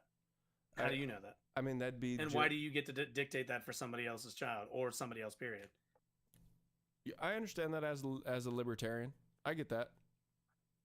Talking about such a small group of people as if it matters. I know. No, I Well, know. No, Sticks, to I be know. fair, I agree with you that it doesn't matter because it is genuinely like something that doesn't matter. Like it Right, doesn't- but it there is doesn't one matter. party. No, but this is no, but this is my point. There is one party. You said both parties enforce this stuff in their in their ability Well, that they can. my And there point is enforcement one party of like that passes anti-trans cultural laws. enforcement. I'm saying cultural enforcement, which I actually think you're right. The right does more, which is their downfall. Like, it is their down. There is the reason that they're not good at anything is because they create these situations in which you force people into your ideology. And I find that on both sides. But that's you know what I mean? that's conservatism though. That's conservatism though. I understand that. That is That's the true. That's basis true. for The conservative idea thought. of conservatism is like that you're traditional, therefore not succumbing to new traditions. Like, yes, yeah. Well, yeah. no, it's the defense of your positions. Like there is no amount of logic and like explaining one can do to like a conservative around like Jesus or whatever. They believe in Jesus. They believe the rapture can come. So that's why we're spending so much money on trying to prop up Israel, is because somebody would like the rapture to happen. Yep. And unfortunately, that person got into government. Yeah. Mm-hmm. I agree with you. I don't disagree. I guess the thing is sometimes I think it's more just I agree with you on literally everything as far as like the actual lived outlook. You know what I mean? it's more just, I guess, about government prescription, and I just don't think the government should have any involvement. So whether or not you, But that would be my argument. The government shouldn't have involvement on your medical care. and you're probably right. And they're only the only time. Let's keep this in mind. The only time Republicans want government involvement in healthcare is when it is bludgeoning, when it is like disenfranchising. I shouldn't say disenfranchising, but when it is like actively, second classing trans people. And what's the other big one? When they can control women through abortion law. Yeah. Like those are the two things. Because those you. are the two things that this party and that conservatism in the United States is interested in angle and like positions towards, which is obviously the accumulation of wealth towards, capital ownership, but also the accumulation of power to white men. I mean, that's just kind of McConnell's being held in some worse than Terry. Sorry, I laughed at it too. I was like, fucking. It's a good one. But no, I mean, I don't like it. I mean, to be fair, this is me as just a white dude. I don't like it being brought back to that, only because I think the actual argument is that it doesn't necessarily have to do with white people. It has to do with just human rights, and I think you're right on what you're talking about. It doesn't have to do with white people. But I do understand what you're like. Yeah, I understand what you're getting at. I was just saying that I don't like it being. It could have been any group. It just ended up being that it's white people. Yes, but that means at the end of the day, white people enslaved black people did not. Yes, but it's easier to address that without the secularization of it. That's my point sometimes. What do you mean? Like, I think that the way you overcome apartheid in South Africa is by saying that it's just wrong, not by saying it's wrong because it's white people enslaving black people. You well, know no, I mean? The way you get over apartheid in South Africa is like in and of itself. Yeah, but like the way, but that's not how they got over apartheid in South Africa, though. Well, it's like the same thing with like they seized property from the way that I see it they is like seized okay, property from people. You are right, but I'm saying that I don't like the formatting of it, but not okay. We can make it personal, be like because it's me, but I don't like it because the framing of it is like, for example, blaming Jewish people specifically for Gaza, and it's like no, it is Israel. It is the state and the people who support that thing that is the problem. It is not Jewish people as a whole. It is the active encompassing government that is involved in that action that is creating that thing. That is not all white people. That's not all, it's not all Gazans. It's not all Arab. It's not anybody. It's the specific government engaged in an action. It is not the cultural identity of the people in any given situation. People support that government. It's obvious. Not all. It's obvious. Yeah, it's enough. Yeah. I mean, that fucking society is. Fucking but busted. that's my point. Is we're gonna need a Sherman marching down and well, the problem is, marching down over there. We're gonna actually, now that we're already into this, I actually did have a couple things I wanted to pull up about this a little bit, just about foreign aid and foreign diplomacy and different things like that, which I know you're not as into, but I did want to get into a little bit. It depends on what angle. Well, it's just, you know me, I'm big into foreign policy and all that kind of stuff. So, but is there anything more in this? I want to. Well, really, I want to see if these guys come to guys come to some kind of. The thing is this is so long, like, because I actually wanted to get through a lot more of this. Tell it's like 3 hours. Well, let's maybe put it at like 1.5, and let's see if there's any more juice to squeeze from this. I actually do think there is. I do think there is, because there's a couple parts where the whole point I wanted to show you of this is there's a portion where basically Valhalla VFT, Nate, is like genuinely, like, he's defending your position the entire time. He's like, guys, we need to vote Democrat. There is no other option because we need to punish these people. Yeah. Well, that's I'm just saying, like, he's a super conservative, and he is a conservative. But he's like, we need to vote Democrat because we need to purge all of these people from our party, basically, which I don't think will work like I just don't think it works. But that's not even getting to the point. The rest of it is them sort of kind of being like, hey man, I understand what you're saying, but here's why we don't feel like we can vote for a Democrat. You know what I mean? And so I sort of kind of want to just show it to you, just to sort of kind of give you like a little bit of I don't know, just a worldview of this sect of the population, because I don't know if you see this very often. Isn't that exactly what I said though? I said that they would just make excuses and not participate at all. That is exactly what you said. That is exactly what you said. Is they basically all are just like, hey man, I agree with you, and I probably will end up voting Democrat, but there is a bunch of moments of just criticism, and I just wanted to hear your sort of kind of rebuttals on the criticism that they have. You know what I mean? So that was sort of kind of where I was taking this, but okay, let's hear a few of these. I want to try to make sure you lose your job. I don't care if it's another MAGA Republican who replaces him. If it, I don't care if it's another pro-Israel Republican. Punish if these motherfuckers that voted yes. How are we not in agreement on that? So it just depend on who they're running against for me. I'm too mad about too many things where I would just kind of blank check it. It's like if there's some new person who's saying the right things, like I don't care about left, right, whatever. Like I'm more being like I hate fuck the DNC, fuck the RNC. Anybody outside of those groups, like I'm open to talk about. You know what I mean?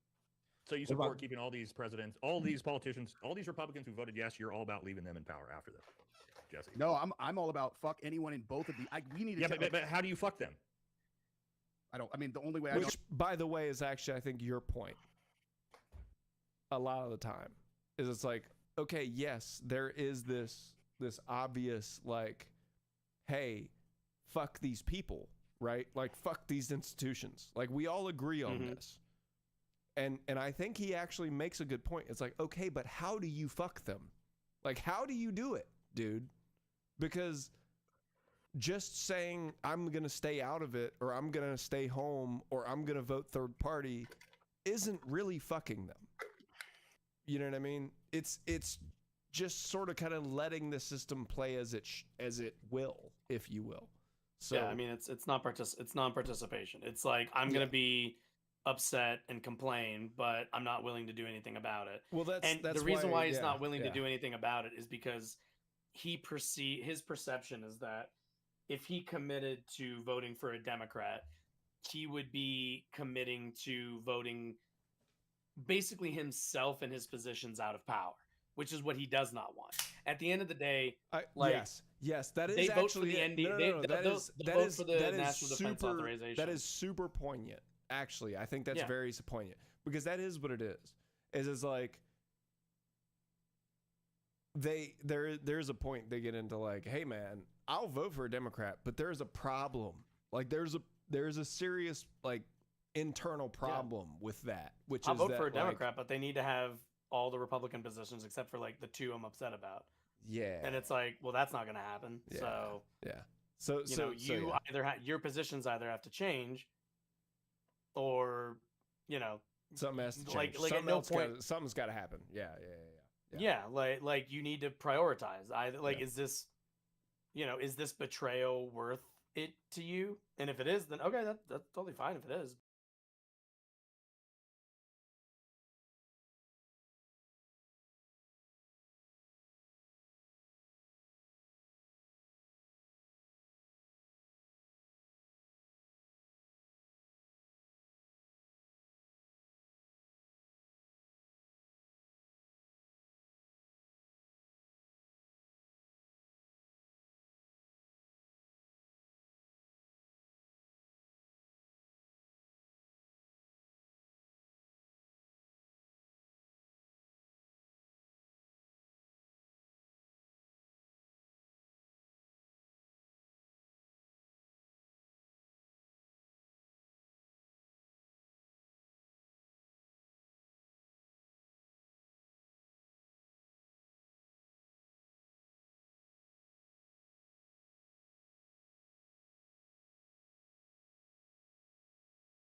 Okay. Something is disconnect. Oh, that was a lot of system sounds. Sorry about that, guys. Apparently, I think I shut it down, or it was weird. Something happened. Again, thank you for OMG Sticks. I actually appreciate you, man. Thank you for, just stopping in and talking to us and all that kind of stuff. We're going to keep going for a couple, a little bit while. We got a couple more things to get to. But thank you for stopping in. You're the man. Or whatever. Okay, so let's see here. I'll back it up just a couple seconds so that we can sort of kind of... How do you fuck them? The only way What's I know your how to fucking- accountability for them? This is my point, guys. Is like we're kind of being like, oh well, every side's bad. Okay, well then fucking nothing gets done because we're not going to hold anybody accountable for anything. Nate, what about taxes? I don't want to cause a revolt, so I don't want to go any farther than that. So I'm just going to say, what about taxes? And you know what I mean, because I just don't want to be What online about tax? being Oh, accused yeah, of yeah. telling people not to do Christ. something. No, but I think this is- What about taxes? I know, and I already when what I does that heard even that, I was mean? like, What it doesn't about- make any. what about- That doesn't mean anything. What But about so I taxes? think he gives a good response. I think he does. Important, So- right? would Like, happen if that happened. where's the accountability here, guys? And then give me your ideas. Then I'm shooting my ideas out of where's the fucking idea. Because his whole thing is like, look, guys, yeah, you're talking shit about taxes, you're talking about whatever, but it's like, hey, man, what is your But response? he's just saying taxes. But that's He's just that's like, his this point. Is, this Like, is that's kind of my Valhalla's problem. point, is this it's guy like, it is doesn't not actually mean, actually he doesn't saying know what his anything. position is. Republicans bitch about taxes today. Yeah, really. No, I seriously. agree with you. I think Republicans, by the way, again, I know that I'm technically the more right person here, but I think that it is ridiculous for people to bitch about taxes because it is one of those things where, like, okay, here's my thing. Here's my thing. And you can feel like this about you want, but we tax people enough. Okay, I don't think that the problem is, I mean, I do think that the billionaires need to be taxed at a higher percentage. I have no problem with that. There's obviously an inequality of taxation and wealth disparity. That is not the problem. Well, that is a problem. But my problem with taxation is that the way that the taxes are spent is just so astronomically ridiculous that, like, it's just, it doesn't make any sense. Like, we spend trillions of dollars. Pentagon never passes an audit. There's infrastructure It makes issues. sense when you realize that politicians are bought by capitalists who then tell them to spend money on themselves. Yes, but that's my point, is that, like, so here's the thing, is I don't even think the problem is necessarily like I think a lot of the times, I think when Democrats talk to independents or Republicans, they talk about raising taxes, and I think they should pivot. And I think the pivot should be, we don't even need to raise any taxes. We just need to allocate. But they our don't talk taxes. about raising taxes. They don't run on You raising are right. taxes. You are right. That is the They attack run on against them. They run on programs, No, and the you're right. Republicans say, But so my point who's going is, to pay for it? but so use that against them. Use it against that. Like, actually use the fact that you're taxed at this amount and for this much constantly, and be like, what have you seen for your taxes? Because guess what? I don't need to raise your You know taxes why to they don't? pave the roads. I don't need to pay, you know what I mean? Like, I don't need, and yes, OMG Sticks, it is about debt, because obviously inflation is a big thing, and money just consistently being worse and worse of a value is another thing. But, like, the idea is, stop talking about raising taxes and start talking about allocating and actually more well-funding taxes and That's what allocating, Democrats like, talk about. No Democrat runs on raising taxes. no, I know, but I'm saying that is the attack against them. And if they actually have a united front as far as, like, hey, we're not, like just spend a couple. But isn't that more on? Wait. Pause 1 second. yeah? Isn't that more Republican Party voters who fall for that? Like, as an example. Ross Pro, thank you very much. Ross Pro was the last very much. one who Okay, tried to yeah. fucking explain it, and he didn't.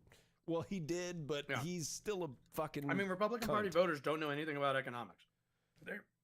They're not that's- economically literate. That's they're not barely literate for the 100% most part. true. That's not 100% true. No, but they're not. But they're not. They're just not. well, And they here's haven't the thing. been for a long time. can I sort of kind of make a little bit of a Also, no, let me make my one point because it's really all right, quick. Go ahead. Sorry. Bernie Sanders says, you know, want Medicare for all the rest of that shit. The number one argument that every Republican and every right-wing Democrat makes is who's going to pay for it. He just wants to give away, random healthcare to illegals. The government's trying to trans your kids with Medicare for all. And what do Republicans do? They fall for that shit. Yeah. I don't like. Here's the thing: is I don't necessarily think you're wrong in the sense that like I guess that Republican voters fall for it. Like, you know what I mean? Because like it's all false. It's a false narrative that is being propagated where like their whole thing is we're going to cut your taxes. And so your benefits are going to be that you'll have more money and this and that. And like this guy, I know, right? Like I get it, propagated by the capitalists. I'm the minority here in that sense. I understand that. But my point is sort of kind of that like I don't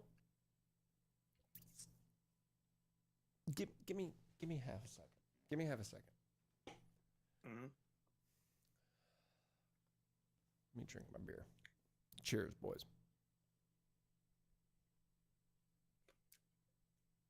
Oh no, I'm not a capitalist either. I don't think I would consider myself a capitalist because I don't believe in the concept of like completely capitalist ideology. But I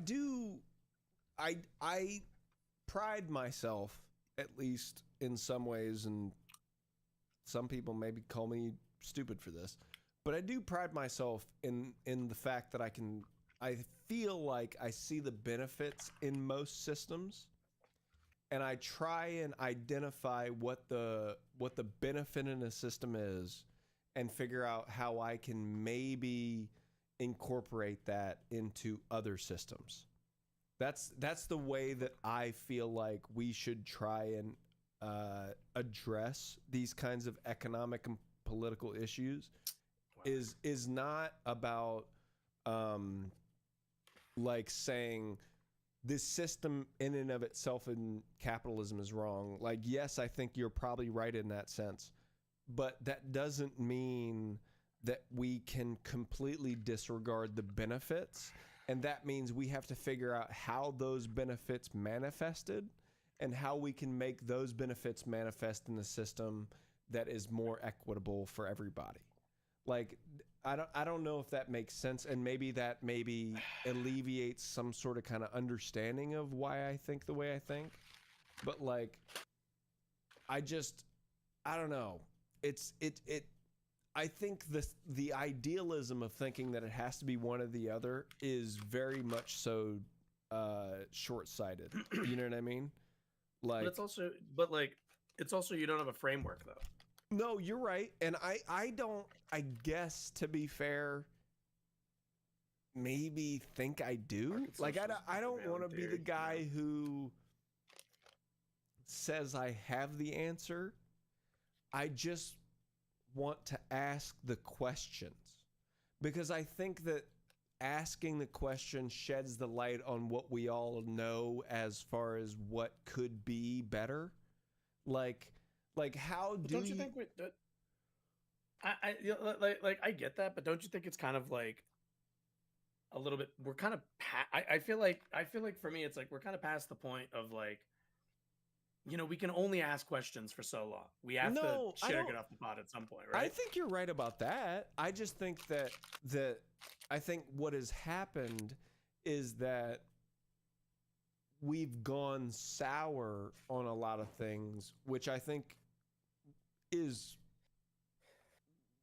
makes sense. Like, there is a reason that we've gone sour on a lot of these ideas. Like, I do think that. But I do think that we have benefited as Americans, at least, or whatever, for the most part, from having a pretty good life. And I think we should try and figure out how to incorporate the best parts without any of the worst parts. And I'm not saying that that's possible, but I'm saying figure out how to manage that transition as well as we can. Because I'm not saying that in the future we have to be a completely mercantilist, capitalist society in which we are consistently searching for the next best thing. I don't believe in that. But I also believe that there are things about the progression of society and the drive of capitalism that maybe is beneficial. And so how do we compute those two things where it makes sense? Where like we can actually create a system in which we can drive each other to production for the future, but also have those guardrails in which disincentivizes the utilization and detriment of the normal populace. Aren't you? Do you see what I'm saying? I feel like you're doing it, but I feel like you're doing it out of order because you're prescribing a solution for a problem we don't have yet. Oh, do you understand what I'm saying? Okay. Okay. Like you asked me like how does socialism deal with corporate corruption, past a certain, I guess, past a certain extent. Like if something is if you're coming into a system, if you're coming into an economic system and it's already an outsized company and there's already, whatever it might be, right? Yeah. Yeah. And asking like, well, how does socialism address that? To which the answer is like, I don't really have an answer for that because we haven't really gotten there. Like, I can't tell you because the same way everything happens. What I put forward isn't a policy prescription. Sometimes there are policies attached to it, but mostly what I'm talking about is more just framework. Like a philosophical framework. Is a framework of the government. What are we incentivizing? Yeah, what are the incentive? What's the incentive structure? That's because fair. if the incentive structure, like, let me put it to you this way. I said it earlier. If let's say your boss decides we're going to use the profits that you generate through working here at Home Depot, right? Let's say, your CEO, your owner, whoever decides, I've decided that the profits that you generate, we are going to start sending that money to the IDF. Would you be okay with that? Obviously not. Yeah. Okay. So if you and maybe a couple of your like-minded coworkers came forward and said, "Hey, I don't think this is the direction we should be going in. I don't think we should be sending money to the IDF." Oh my god, sorry. Just got hit with... You sound like you almost died, bro. I know. I think it was just a nerd. I think it was a nerd that was caught. But no, you go and say like, "Hey, like, we don't think that's what the profit should be used for. The building that we're in, there's like all of these repairs that need to get made. The fucking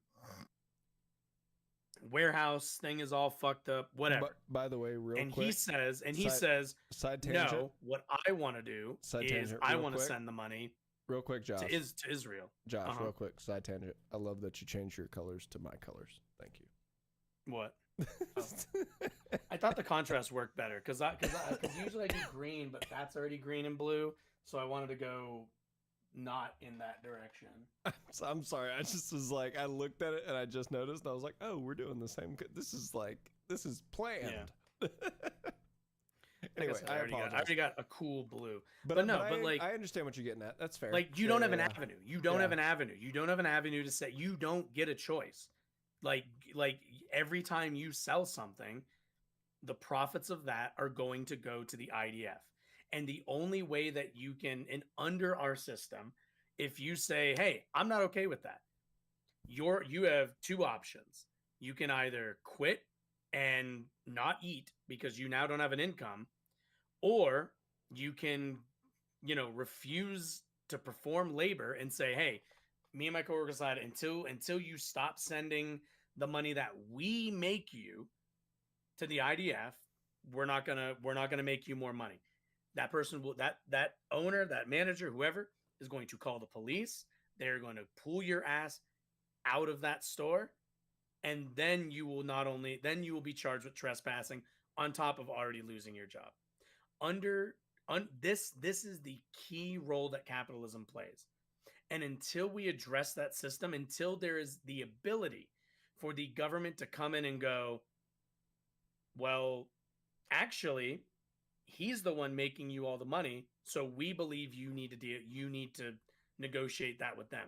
Until the government is in a place where where they like ownership cannot just call the government to remove people, and instead government is there to enforce and say, nope, there are one of you and there are 200 of them.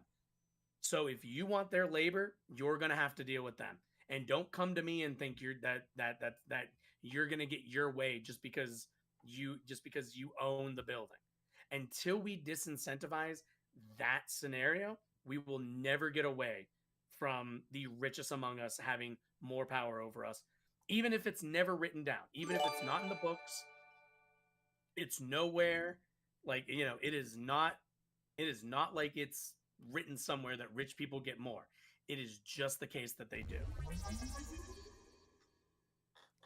Sorry, I gifted OMG Sticks a sub because I was like, this dude's been with us for long enough. I appreciate it. Thank you very much, and thank you for stopping in and all that kind of good stuff. We did.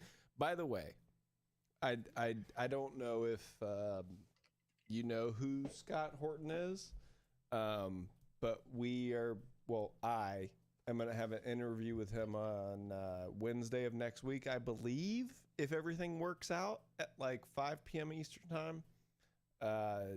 And we're going to do some libertarian questions and some other things. Josh has sent me some questions of his that I'm going to ask him as well. So yeah, we're going to do that too. Okay. So Josh, thank you. Libertarian. I don't even know if I'm libertarian, man. I'm libertarian curious. The thing is I was an anarchist. Oh, wait, hold on. Josh, you can talk, right? Okay. I just saw your mouth moving and I didn't hear noise and I was like, oh shit. I'm not gonna lie. While you're answering, I'm just listening to music. I just have music on in the background. No, I'm not an embarrassed Trump supporter. I did, to be fair, think that I was naive, and Josh even. I mean, me and him have had this conversation. I was naive in thinking that he was going to be anti-war. I was not super in agreement with a lot of the immigration policy. I wasn't in favor of a lot of other things, but I was sort of kind of like, I'm a super anti-war guy because my brother's a Purple Heart vet and my dad worked in the military and my mom worked in Medicare. So like I just have always been super anti-war. And so whoever said they were going to stop funding wars in the Middle East, I was sort of kind of down with. And as the Trump election started going, I didn't vote. I don't vote because I've been black-pilled for a little bit too long. But I think if you would have pressed me on it, I probably would have. And me and Josh have had that conversation. And it's one of those things where I almost immediately after the first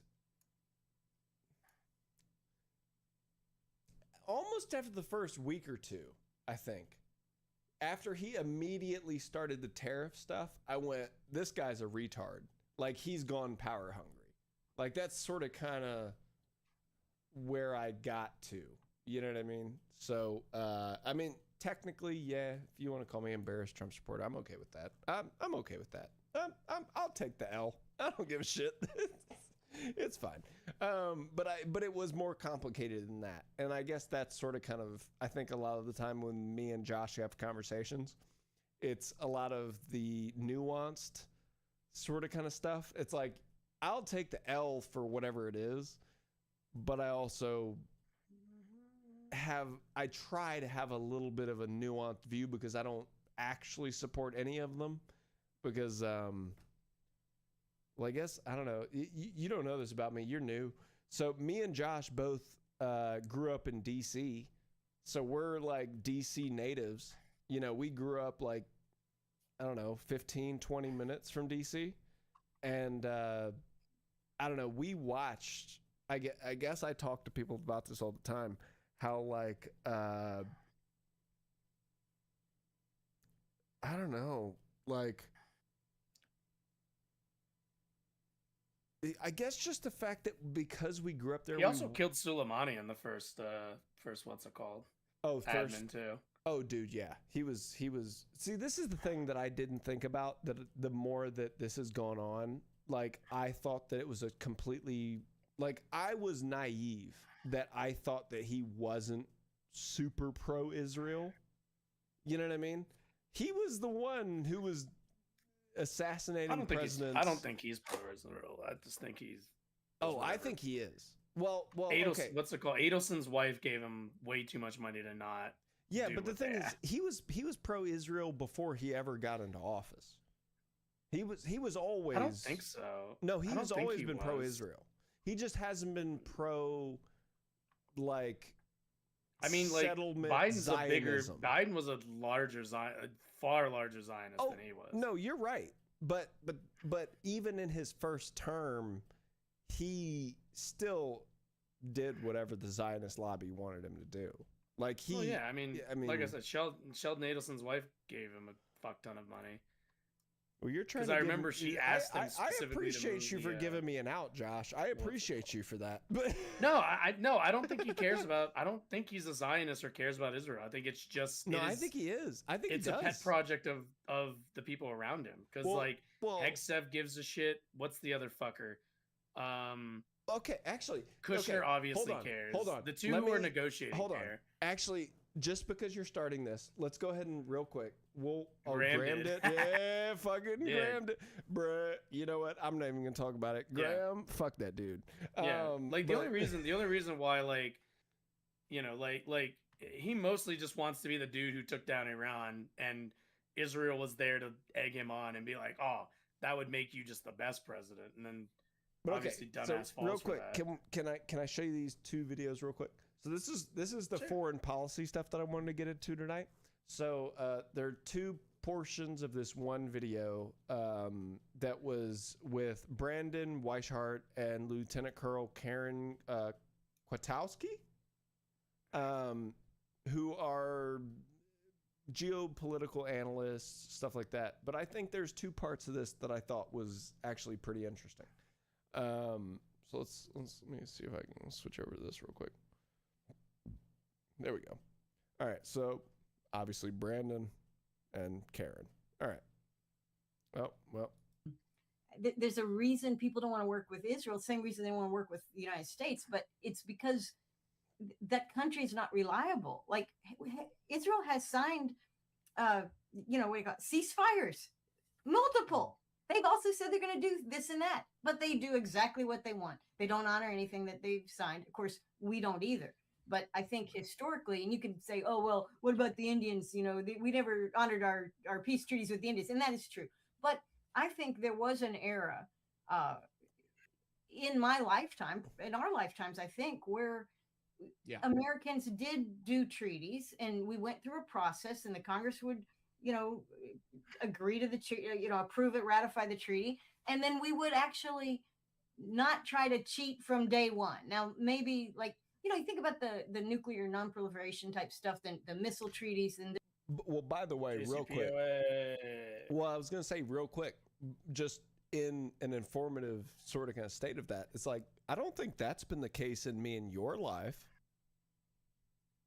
No, JCPOA was fine. No, I know, but JCPOA I'm saying it was actually pretty damn good. As an American, like government, we have not kept our treaties with a lot of states, with a lot of countries. Like, it was like that maybe 50 years ago, but since the 90s or since the late 80s, that has not been the case. We've gone back the on Cold a War, the lot of Cold War shit. broke a lot of. Yeah, I mean, the Cold War broke a lot of that because there was That's my point. a lot of influence that we were attempting to like. Well, we created the atmosphere of yeah. influence in the 80s and in the 70s through the Cold War, where we had this ability to exert influence culturally as well as militarily throughout the world, and we exploited that. You know what I mean? We exploited that ability to the largest in like possible extension, right? That's NATO and UN stuff. Yeah, Clinton was better about that stuff. I mean, Clinton was after definitely the better. after the Cold War.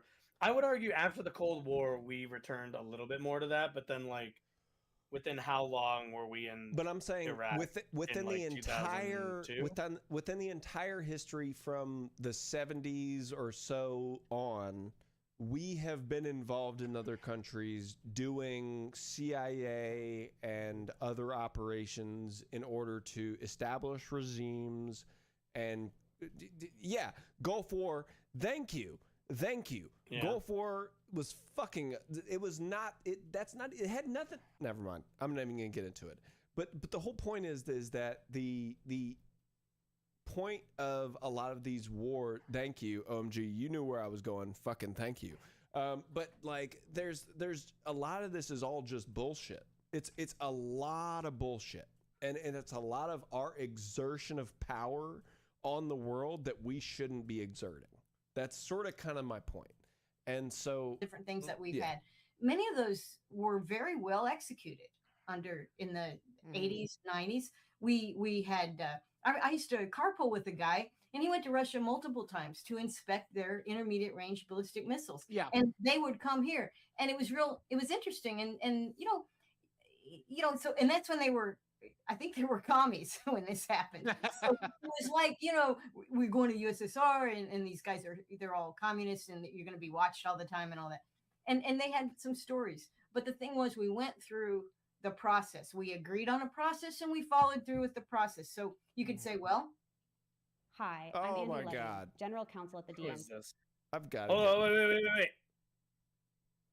By donating to our fight fund. Uh-huh. Here's what you need to know. Is that it? Trump signed an executive order to impose radical changes on how Americans register to vote, cast a ballot, and participate in our democracy, all of which threaten to disenfranchise lawful voters, and none of which is legal. It makes it harder for married women who've changed their names to register to vote and forces states to throw out lawful mail ballots. If states don't comply, they could lose federal funding. And somehow, as we've come to expect from this administration, it gets even worse. The executive order also gives DOJ access to the data of millions of voters. Sensitive personal information handed over. Dude, I want you to know, don't even get me started on Doge. Because did you say you were going to vote for Trump? They were talking about Doge like before the election. I'm aware of that, but do you know what Doge has been? So since it's been, man, I don't think we have time to get into this tonight. But do you know what Doge has been constituted into since its deformation?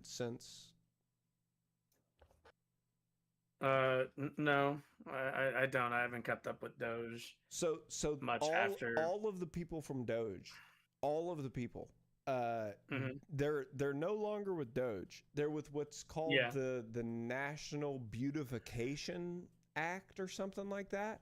That's cool. So basically, it's the National Beautification Service or some bullshit where they go through and beautify all of the national and federal websites, and this is just I don't know if you guys are understanding or involved or aware of this, but basically all of the federal websites, whether it be the passport website, whether it be the like any of those kinds of things.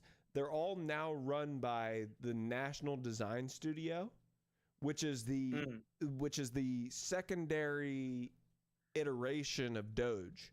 So basically what they're doing is they're creating this secondary sort of kind of like data input that is just dragging all of the data that's coming off of these websites into an off-site sort of kind of off-government data collection site, and they're using that for who fucking God knows what. It's I would assume harvesting and selling data. It's like the easiest thing. I mean, obviously, because it's not illegal. But that's the thing, is that's what they're doing, is they're basically, every time you sign up for a passport now, all of your data goes into the national, design studio, and then it gets sent to some fucking data center or some data whatever, and then they're just selling that off for pennies on the dollar, and then it's never mind. We're not even gonna, Russia, it's okay. USSR, and the USA are agreeing. We can count on them. Well, that's all thrown out the window. We have become, and this is why it's probably pointless anyway with this NDAA and the fusion of the IDF. We've already become like the IDF. Our State Department is just like the IDF. We say one thing, we accuse you of this or that, then we sign something, then we throw it in the garbage. Well, it's actually very Soviet-like. It's actually very. I've said this for a few years. Mm-hmm. If you go back and read Brian Crozier, The Rise and Fall of the Soviet Empire, if you read The 50-Year Wound by the great Derek Leibert, they get into some of the sort of the way that the Soviets conducted diplomacy. It was very, particularly in the beginning, it was very ideological. It was very irrational. They executed treaties and they followed them, but the way they went about things was very ideological, and they put everything through the context not of even interest. It was always ideology first. And I see a lot of that today with Marco Rubio and the State Department. Oh, that's a good point. Yeah, but what is their ideology? Is it North American supremacy, or is it No, it's globalism, global Zionism, Christian Zionism. It's really, if you're asking me, it's really, I think, the interests that are backing the GOP and specifically Donald Trump. So the finances, the banksters, the broligarchs, this is good. This is really all because rich. I mean, that was genuinely the point of that part of it, was just like them talking about like the fact that all of this is just sort of kind of the what they called the broligarchy, right? Which is like the tech broligarchy. You know what I mean? Yeah. Which I think is actually pretty insightful. I think that's true. I think that is what it is. You know what I mean? I don't know if you disagree with that. I mean, I don't. It's one of those where it's a distinction without a difference. They're, at the end of the day, capitalists. I think they how they end up rigging the system, and self-dealing and all of the things that come with that. Like the mechanics of how that happens is irrelevant to me, because even if you made everything they're doing right now illegal, they would fund a way to just find a different way to do it. Yeah, because that's what's in there.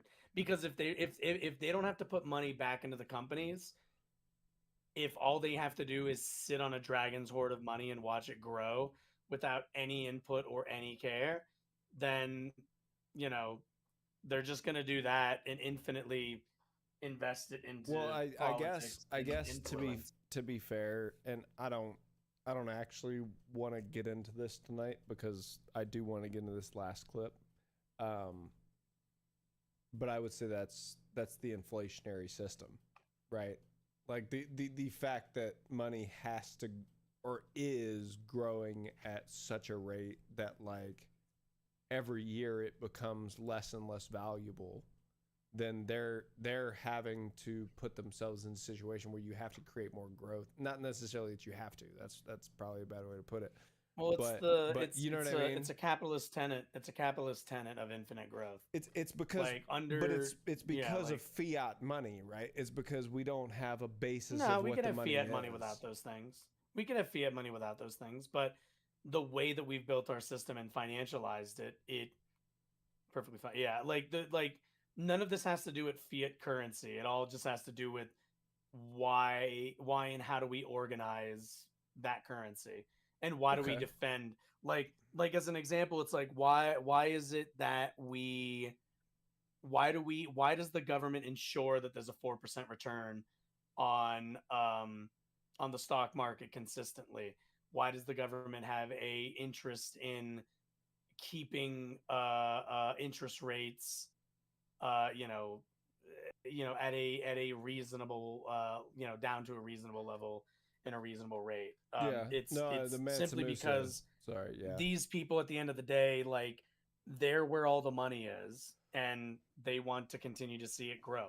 And don't get me wrong, there's an argument that as the economy grows, we all should. That's why we moved away from pensions, is the idea of like, well, if everybody is bought into the 401k system, for example, it will benefit everybody in the long run, which is kind of true. Everybody has money in the stock market, right? Like, all of us are in some form or fashion tied to the stock market. It's 401ks, it's retirement plans, it's all that shit. The problem is that, what is it? I think it's 90% of all stocks are owned by like 10% of the population, and 10% of all stocks are owned by the bottom 90% or 89% or whatever it is. Yeah. So, or whatever. No, so I get what you're getting at. I guess the system we built put these people in a position where they were always going to benefit more than you and I from the stock market. I guess I just think the idea of a inflationary money in that way is deficient to like the prosperity of a society. You know what I mean? What? Say that again? Like the inflation of a certain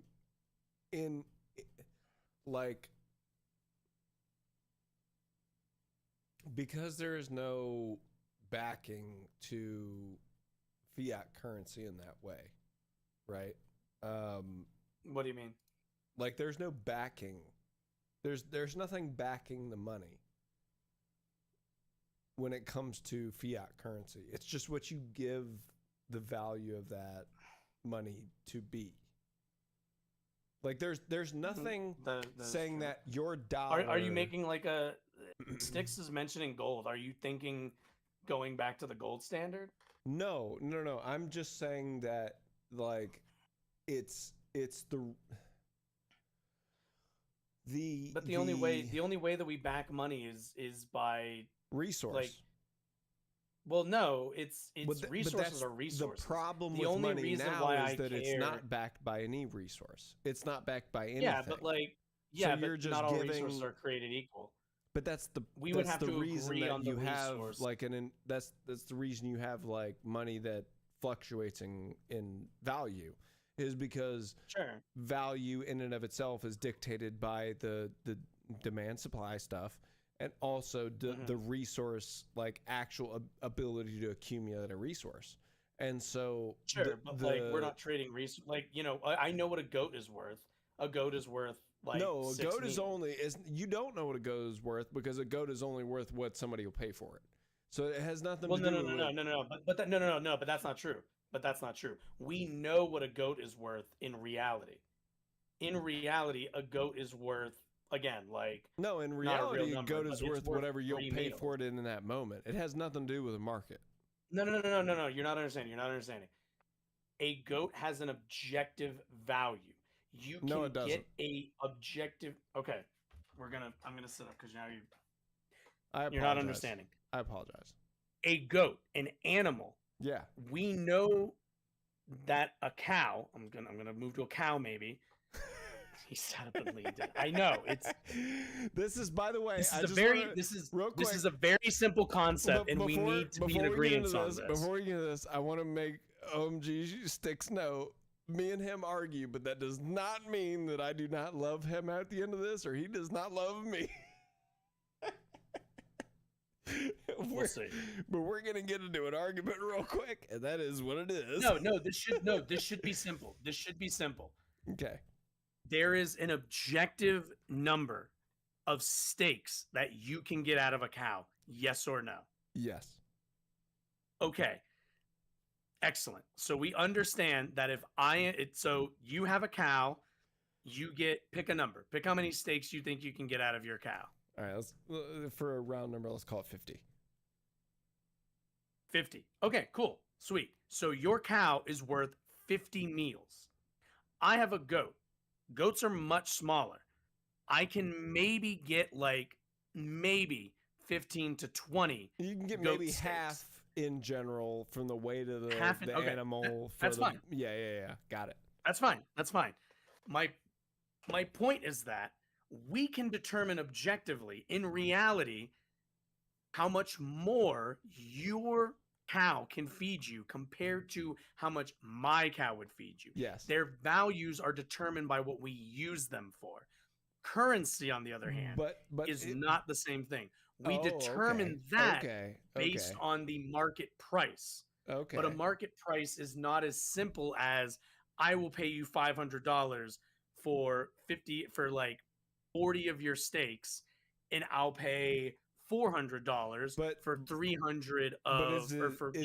Is it not understandable that the price of that up let's say 40 steaks or 50 steaks that we were talking about, right, is not dictated by the amount of other steaks able to be got, right? So if in a market the price can fluctuate. Yes. But we can determine a value in terms of what can we use this resource for?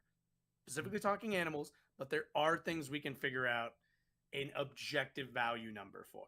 I don't know if that changes when entering into a market, because markets are based on supply and demand. If you've got 50 steaks, wait. So if you have there aren't other to sell animals to, on the island. If no, you no, have, but sorry, go ahead. No, wait, no, I'll use that. If there's nobody else on the island, you get 50 steaks. You still have 50 meals that you can eat. You have not lost value in that at all. Even a little bit. This guy actually has a good point. All of those he says, if you can't determine the value, would you trade your cow for my goat? If you can't, but you can do that based on a number of how many meals am I getting out of this compared to getting out of that one? But the thing is that ends up determining on how much.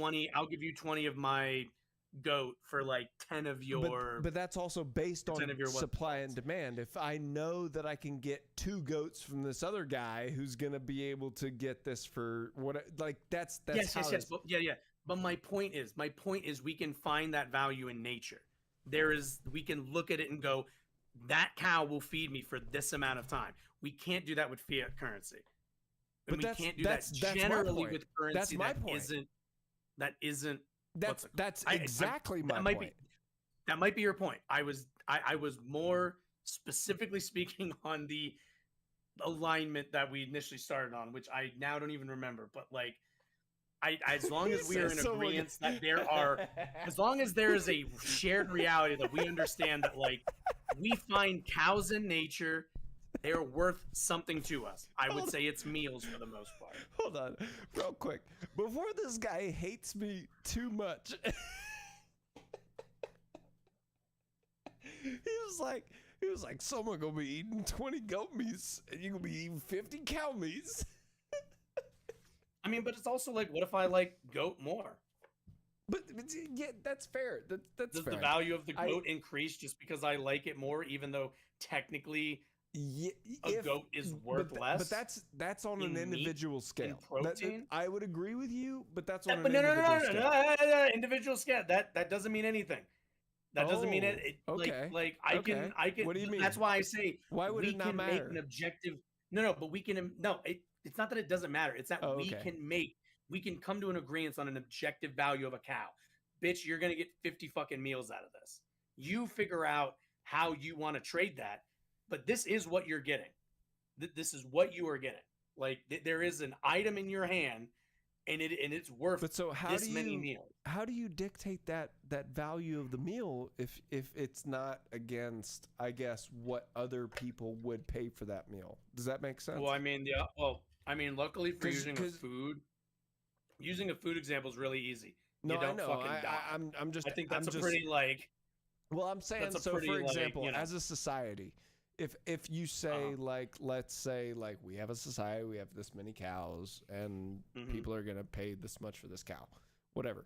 How do you dictate that price if you're saying it's just based on the value of the cow itself and not based on the need for that cow? Like, you know what I mean? Does that make sense? Yeah, I mean, you're talking like market evaluation, which I think is different from like what you find in nature. Oh, that's fair. Like That's we fair. create markets. You don't find markets in nature. That's what I'm kind of getting at. Is like we don't go out and a market is in nature. There's just the resources and what we can do for those resources. That's all there is out in nature. There's just animals, and you don't fucking die. It's not until you go like, damn, I really like chicken more than I do beef. Like, I'll give you like 2 cows for your like 3 chickens. And like the guy who has chickens, like, damn, like that's kind of, I mean, sure, I'll take it. Like that'll feed me longer. But if you like chickens, it's like, all right, whatever. The value of chicken to you is just more. It's totally fine. But yeah. I'm just saying there is like markets aren't in nature. We have to accept that we create markets. No, I agree with and that. Like I have no problem with that part. up. I have no Like- problem with like that you part. will never find like, I don't think, especially when we're talking about currency, you're not like there's no objective value to any of this. There's no objective like, you know, this fucking dollar is worth, you know, if I had $1, but it's like it's not like it's worth anything really. What it represents is the like commerce and trading and the acceptance of like, okay, I can take this dollar and I can do other things with it. The same way when I give it to you, you can then go do things with that dollar. That's all I'm kind of getting at. I don't disagree with Fucking that. hate economics. I know. So I know, annoying. but that's what all this sort of kind of hinges on, to be honest with you, unfortunately. But all right, I mean, I'm not an economics guy. Econ is great though. Econ is, look, I think economics there's is a place. economics is good. There's a place for econ. There's a place for econ. People, you know, nerds have to fucking nerd. No, you it's know, not even about nerds. I think it's the general reality of like the actual, like we can have these great ideas as far as how we want our society to work, but there is an economic basis for how those things actually work. I mean, And yeah, I think like I can have the economic great. half of socioeconomics. Well, that. My point is just the whole like we can have these great ideals as far as like what we want. Like I was watching. I also just don't think economics are that. I think we overly complicate economics. Well, for the explicit purpose of, that's I like, think a very modern thing. I think you're like a modern economics kind of guy when it comes to that, because I think you don't think money is. I mean, a I thing. just believe in labor power. Well, that's I believe in what's it called, labor. That's fine, but my point is that in the past, basically up until now, monetary power has been genuinely based off of completely labor and things, or ownership of land and or distribution of. Well, yeah, it was always wealth land or whatever. ownership. So usually. the whole thing becomes that now we have to reestablish how that works together. And I mean, that's what do you why- want to see? Obviously, I don't think you're a fan of fiat currency. So what do you think the solution is? I don't know. I've thought about it a lot. I know a lot of people say the gold standard. The problem with the gold standard is, frankly, no, it's just I don't think not. gold. I don't think there's just not enough. I don't know why gold. we would care about the gold. I don't know why we would care about gold. Gold's not that great of a resource. The gold is a good frame of reference, because in economics it's the way that you view economics. So maybe this is Public trust, yeah. like an understanding of how we view economics. I don't know if this is difference. But like money is a value that should be represented within a physical currency, in my opinion. Like the ability to trade on a specific resource is valuable because it creates a limitation of inflation. Like you can't have a large amount of inflation if it's actually based on a But wait, resource. how does that happen? But how does that happen? If it's the same way that it works, sort of, kind of, actually with Bitcoin, even though I don't necessarily like Bitcoin.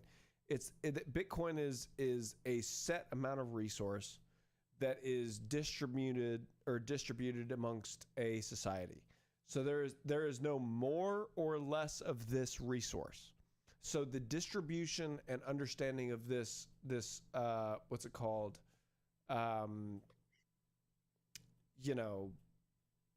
Monetary value of this resource is dictated amongst the actual ability to get this resource, right? That means it's actually not dictated by how much you can sell or spend. It's dictated by how much is in the market. And I think that is a better constitution of our society. But this doesn't do anything for the accumulation of wealth. If that's the thing. If we switch to I don't think it has to do with that, because it doesn't mean that you have to have $22 on the that's I think the misconception with inflation that we have now is that, yes, I'm getting paid more. Like now I get paid. But you're not. No, but you're not. But hold on, that's the thing, is what you're saying is correct. Is that I'm getting paid less because the inflation of the money has skyrocketed, so the value of my dollar has plummeted. Why not just raise wages then? Because you can't raise wages without the ability to have that actual resource. Like the problem is that the resource is completely distributed to the top percentage. No. But like under our system right now, why not just raise wages? No, because that wouldn't solve the problem. Like creating more money isn't the problem. If the money, if the money is now, if the money now buys you, the distribution of the money is the problem, not the amount of the money. Like having the distribution is the amount though. No. That's not true. That's not the way it works. Well, okay. If you have a certain set of money and $50,000 the next year, but every year we're printing more money. Everything keeps going up, and so that's my point. But the solution Stop to that is you need to make money. More. Stop printing the money. You just need to make and then redistribute the money that is actually in circulation. No. You don't need to do any of that. You just need to raise wages. No, but even if you raise wages, you still need to stop printing the money. Because if you raise wages without printing while continue printing the money, then the rise of inflation continues to go up. If you raise wages, you'd have to print less money, though. No, that's not true. Because they're just going to continue to print more money to be able to continue to inflate the wages. Do you want to know why I say that? Go ahead. Because every year, if you continue to raise wages based on the inflationary rate, especially at the bottom levels of our society, the velocity of money will keep up, so that those individual communities will continue to sustain themselves. Do you think that I think that they're inflating us at the same rate that they're inflating them? No. What do you mean? They have institutions in which they can continue to print money, in which they are basically increasing or decreasing the money supply. Yeah, that's the point. Is you cannot increase the money supply while also decreasing the money supply amongst us. The way you do it is you keep you need to circulate. But you need to circulate. The problem is we don't have any currency circulation. Agreed, because the top of it's all concentrated up at the top. Yes. Yeah. So the point is you do not increase with the printing of money. you stop the printing of money, and then you actually tax the people at the top of the bracket so that money goes back into the economy and you actually have an inflation of dollars. So how do you get it back down? But how do you, okay, so tomorrow, taxes go up for the wealthiest among us. The inflation rate, I don't know, is like 0 or something. Let's just like dictate that. How do I afford more things? I'm not making any more money. That has nothing to do with like the value of the dollar. No, but I'm asking you the reality. No, but I'm asking you the reality. Like, how does so then you distribute that money back to the citizens or back to the government? In wages? Through taxes and or wages. Okay, so increase the wages then. Yeah, but you still have to cap the inflation. Sure, but like if the money is circulated more at the bottom, it'll naturally do that. No matter what the solution is, I agree with you. Like, no matter what the solution is, you have to cap the inflation. You have to stop printing the money. You have to do that. If you don't do that, then we continue to print money, and everybody else just continues to inflate the money. There's no other way around it. If you continue to print the money, then money just continues to be devalued. So it doesn't matter how much you get paid because you're still going to get fucking taxed at the actual cash register. Like it doesn't matter how much you, so we you agree can get that paid. We need to, this is the same problem that they had in Germany.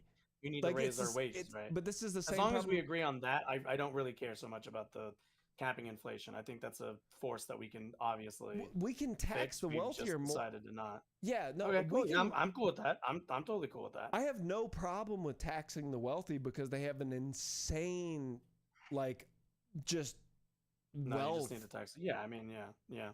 Yeah, I have no problem with that. But the problem is that you can't continue to inflate the money. Because if you continue to inflate the money, then it doesn't mean anything. My contention with all of this is more that like you're obsessed with the inflation of money, where I think that's a symptom, not the. I don't believe that is a symptom, or I don't believe that's the disease. I think that's the symptom. If we were taxing, that may be true, but I do think that that's the wealthiest among us. In circulating our economy better in terms of like, keeping wages going up, because like the fact of the matter is everything's getting more expensive, and the national minimum wage is still $7.25 an hour. You quite literally can't live anywhere on what the government has deemed a minimum livable wage. I agree with you. But follow me on this. Follow me on this for 2 seconds. Just follow me on this. Okay. If we continue to print money, okay. But I don't get why we're starting with this. Why aren't we starting with just need to raise taxes? Just because that's what they're already doing. I'm not saying that you're not wrong, that we should start with taxing them, but also that comes with. That won't do anything. Wait a minute. Now that I think about it, if you were to do what you're saying and stop printing money, theoretically that would create scarcity, which would only inflate the value of the money left, which is already held by the wealthiest among us. Which is why you do both those things. So I agree with you on the concept that you need to tax the wealthy because that wealth needs to be redistributed. So it needs to be redistributed. But the problem is if you redistribute it without the caveat of stopping the printing of money, then they will just continue to figure out ways to get more money. But don't you think you need to do the taxes first? I would argue. But what does the taxes do if they continue to inflate their own value? Like, the what taxes is the? Don't inflate. The taxes don't inflate value. The taxes don't inflate, but their value does as far as their companies because the inflation of the money. Right? So like no matter what, if for example, you just have an inflationary economy and that money just keeps getting less technically wealthy every year, but you're getting more every year, so you're technically owning the same amount of a but that's not true. The American dollar is the strongest currency on the planet. That's not what I'm talking about. But you just said that it's worth less. That's objectively incorrect. The American dollar. What I'm saying is that as like it's not as strong in America as an American. Sure, like yeah, that's my point. You know, so that means they're allowed to do all the things that you don't like, which means that they have more technical money to buy up other corporations. They have more technical money to buy up all whatever. They have more. I mean, they just have more resources. Period. Like I don't care. That's the point. I don't care if it's money or whatever it is. It's they own the resources. They own the means of production. They own. That's exactly it. That's exactly it. So like, none of this. If you just increase taxes and increase wages, you'd be fine. You'd fix all of these problems in pretty much 2 steps. If you're right, if you were not increasing inflation at the same rate, that's the problem. But those two things have a downward pressure on inflation. No, they don't. What you're describing, I don't think they do. I don't think they do. No, yes, they do. If you capped inflation, it creates scarcity. Scarcity inflates the value of the money left in the pool. I get what you're getting at in that sense. If you tax money, but the problem is if you raise taxes, you are not taking it out of circulation. What you are doing is redistributing it. And if you redistribute it wisely, specifically at the poor and in the lower middle class, the velocity of that money at those classes is faster than the velocity of money at the top. Velocity at the money at the top is incredibly slow. Most of it just goes into dragon hordes. I agree with you. They end up sitting on it, investing into, their own stocks and buying double, I agree with all that. Betting on their own stocks, doing all the rest of that shit. Normal people like you and I, we go and spend money on bread. We go and spend money on entertainment. We go and spend money on fixing our cars. That money circulates in those communities, which as that money circulates, the inflation goes down because as commerce continues to rotate and as that money moves around society, it becomes less and less scarce. It keeps going from hand to hand to hand to hand, meaning that it's not sitting somewhere.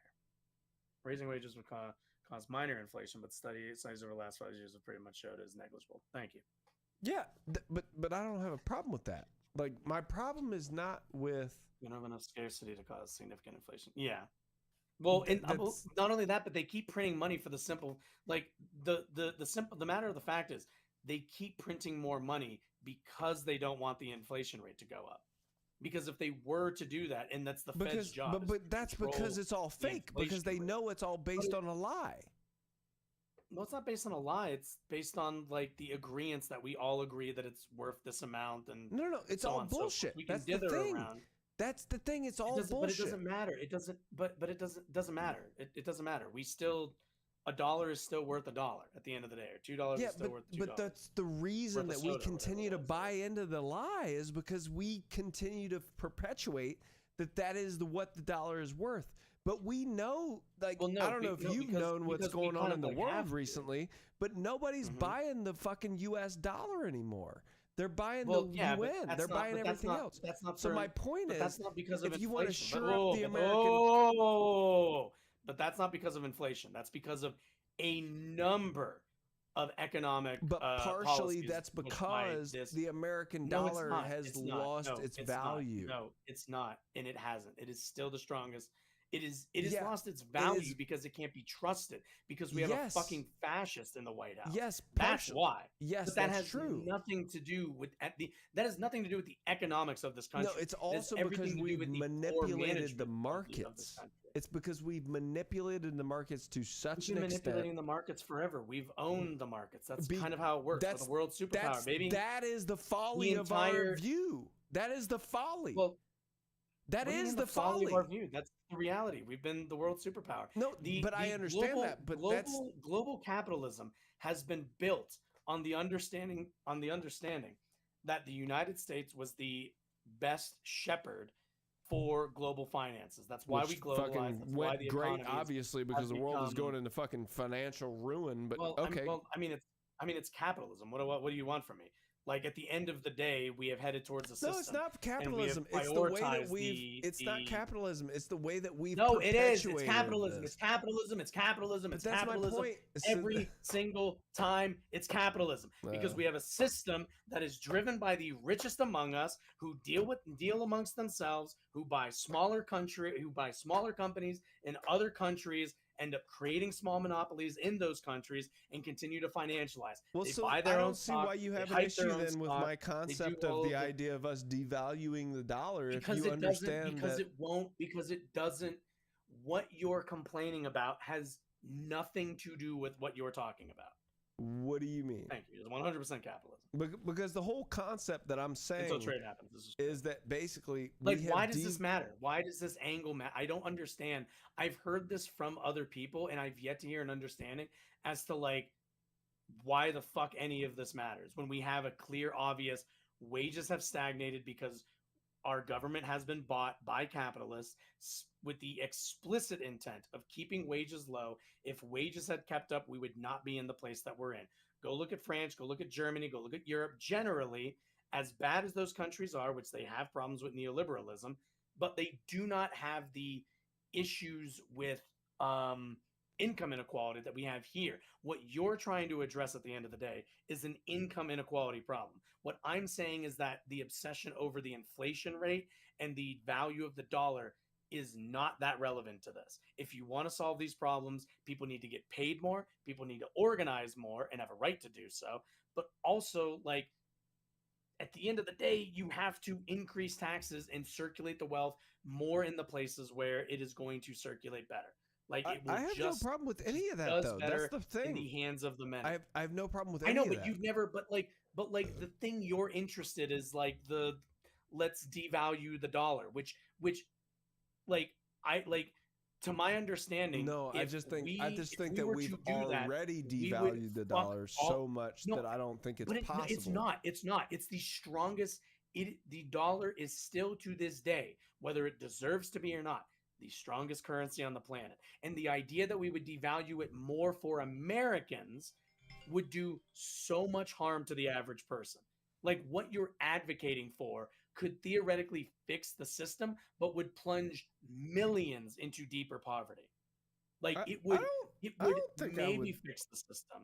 No, but it would absolutely, because people doing all of this and doing it in the way you're describing it in the order would not put more money in people's pockets, would not make goods cheaper. It would just make everything more expensive. I don't know if in I a time agree when with that. unless you're raising wages, unless you're advocating for, unless what I'm advocating government for. Mandated, you will put price controls on things. Well, unless there's that element, that is what I'm advocating for. Worked in a factory in your community and they put shit in your backyard. Would you support them? Doge is killing how many by ending the government spending? Yeah, the amount of money we stopped spending from Doge caused the death of untold hundreds of thousands, probably. Again, we just don't report it because we're making straw mans out of my argument, and that is not what I'm saying. Again, nobody has ever said to slash funding or anything. Republicans have. Republicans have. I understand that. That's not my position. Okay. You just said nobody had that. Yeah. Ooh, Stick says yes, you did. Stick says yes, you did. Pull up the clip. I did say stop printing money. I did say that. Yeah. I'm not saying to not. Why? That's your key. That's your core position. My thing is that is the reason why I'm attacking it so hard is because that's the position that you're standing on. So I'm trying to interrogate why that is your central pillar. If we're going to do all of this, I think it matters what the central pillar and goal is. If the goal is if it's oh yeah, I would like to stop printing money at some point, I'm like, that's fine. Like, if you want to do that at some point, totally cool. But if hold that's on. what you're leading with, Well, again, then I have a lot I think more when me and questions. you have conversations, a lot of time there's a lot of assumptions made, and I'm not making assumptions here. I'm trying to be as step by step as possible here. Like I legitimately am. Okay, but so, no, you've been but I mean, So I'm saying, for example, like Sticks, I am I don't. crazy? Am I crazy that like his prime position is the like inflationary printing of money is the real issue? I also just don't think that's the issue. No, That's I also I another don't think the element, printing of 'cause I money don't- is the yeah. issue. I think it's a secondary issue that allows for the first issue to continue to fester. So it has nothing to do with specifically, yes, Okay. like I don't think that today we should stop printing money. That's not what I'm saying. I'm not naive in the sense that I don't understand that that is a necessity throughout the economy. What my point is that a lot of what we're doing as far as what we're spending tax money on and the things that we are actually spending money on through inflationary spending and through everything else is that it has nothing to do with what me and you are talking about. That's my problem. So Wait. So is your issue what we spend money on in terms of like? Yes. Like, do you mean in the private market, or do you mean like at like the federal government? Federal.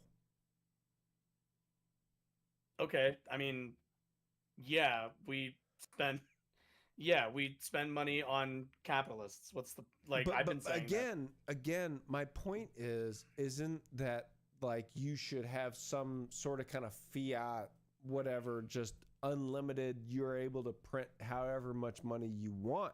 That's my problem. Is what the thing But is. if we stop doing that, like this is the only way the system works. But that's this is system the only way that work we've then. grown to this Then the size. system doesn't work then. If you have to I mean, we're continue the to print money global because your superpower. system doesn't work, then your system doesn't work. That's what that means. But it means your economy is growing. No, that's not what that means. Just because you get to print more money. Yes, it does. If you have to print more money, it means you have more. No, that commerce means the trading division of your economy is getting smaller. That's what it means. No, it doesn't. Yes, What? it does. It means that it is divided amongst more and more people. That's what it means. If you originally had $100 and you spend it amongst 100 people, that's one thing. And then if you get $1,000 and spend it among 100 people, that's a different thing. We just don't tax anymore. We're not doing the same thing. What we need to do is evaluate how much money we actually print versus how much is actually valuable to the society. So I don't think that fucking Claude or Anthropic or X or any of these companies need to continue to get all of this money from us as paid citizens based off of private fucking contracts that are just made through the government. Like those kinds of things, that's the government printing money to fund a thing that is not in the advancement of our civil lives. But your problem is that you don't like what we're spending money on. No. Your problem is that we're printing money specifically to do that. It's not that we're if there was a section of the government that did that and that was what they wanted to do, fine. But that has nothing to do. I'm with Sticks. If you want to complain about what we're spending it on, I'm totally happy to. But like that's I feel like it's a different conversation. No. I do think it's both. Like I think it's a little bit of both. Like I think it is a little bit of, hey, listen, if you want to inflate the money because we need to do something as a society, like create a vaccine for some deadly disease, or if you need to inflate the money because we need to do this XYZ, fine. That makes sense. But if we're just inflating money to give money to corporations so that they can keep their stock prices as high as they possibly can, and then everybody else gets fucked because the entire majority of the inflation of the money goes to these people, then that's not actually an inflationary benefit. That's what that is. So why don't we just increase taxes? Again, I'm for that, but I think that the problem is that if you increase the taxes, you still have to cut off the money before we continue to fucking inflate the money. We got to figure out what, because there's so little understanding of where all this money goes when it comes to government spending.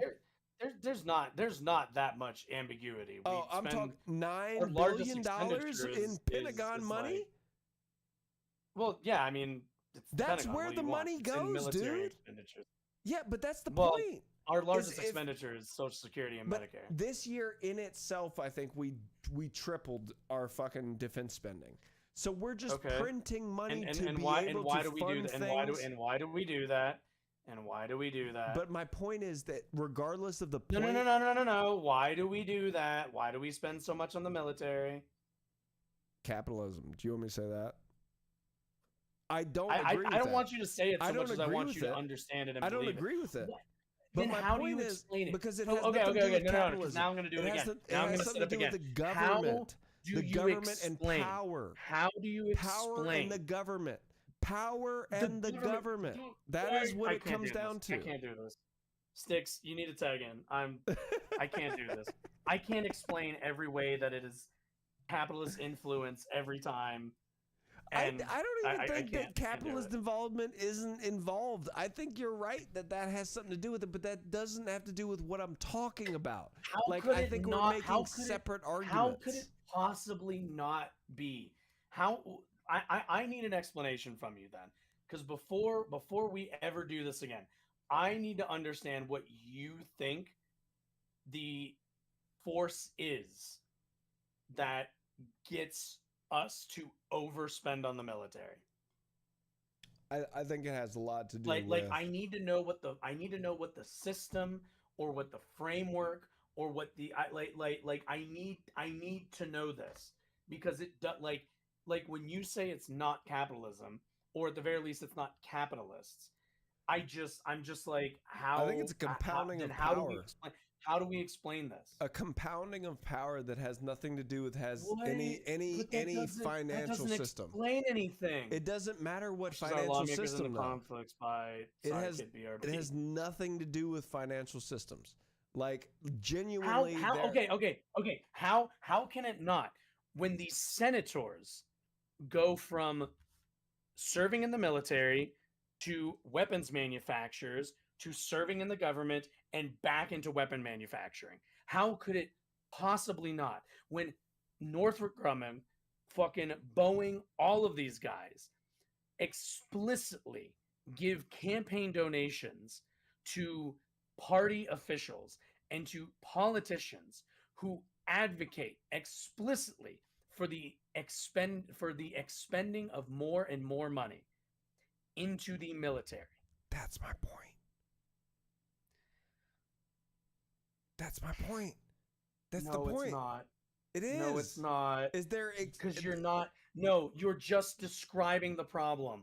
I am prescribing the problem. I am telling you it is because there are people who make money from this and own companies of these who make the decision. I have no problem with fund the politicians who then turn around and fund their. That still doesn't dictate the fact that we shouldn't continue to print money. That has nothing to do with the printing of money. Oh my God! Why are we back on this? No, we're not on. No, we're not doing this.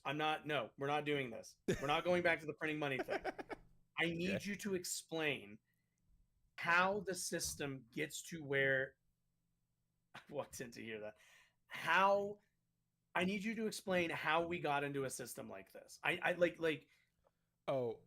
would say it is definitely a part of, because you can't just say power. You can't just say power. I would agree with you that is unfettered. Every government has power. Not every government is this irrational. Right. It is unfettered capitalism, laissez-faire capitalism within the government. Like, I agree with you that is the issue. Like, I don't have a problem. Don't fucking smack your goddamn. No, I have to. The thing doesn't go on there unless you apply force. Well, here's the thing. I agree with you in your prescription of the fact that Sticks, do you like my cup? You know what? Here, you have a fucking love moment with Sticks for a second. I'm gonna go pee real quick. I'm sorry. Hold on. Yeah, go.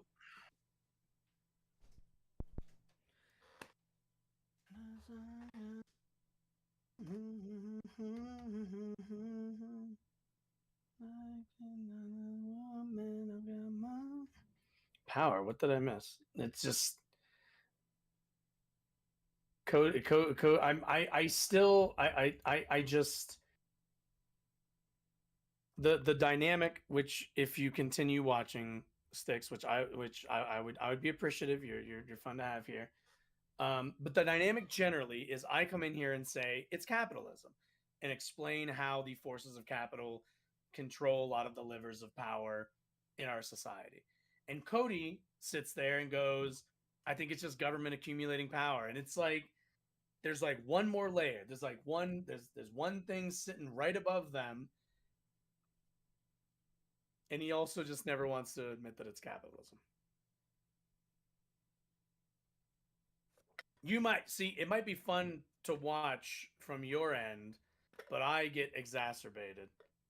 Like it can't be like the thing is it, like just saying it's the government doesn't explain all of it. It doesn't like we can't explain how this system is not just in the United States, it's also in broadly all of Europe.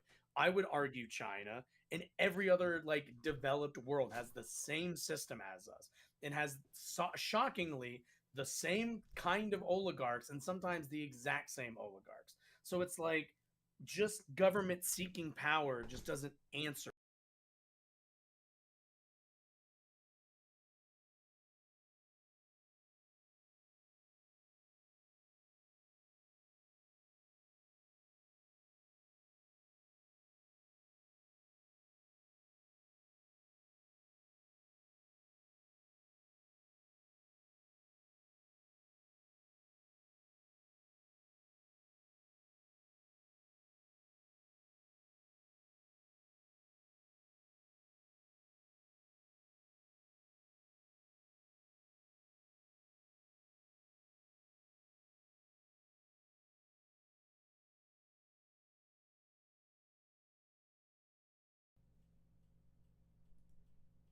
Are we back?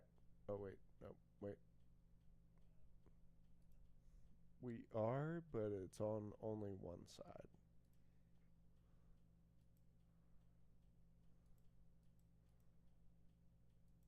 Sorry, guys. It's like every time I walk away, something gets fucked up.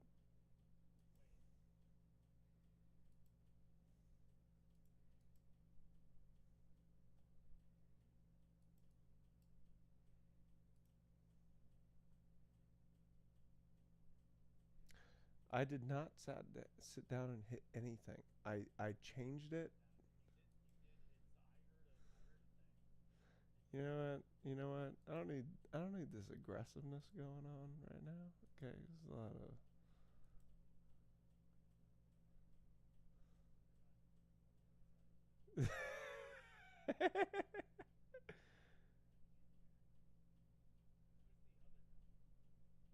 There's no other guy.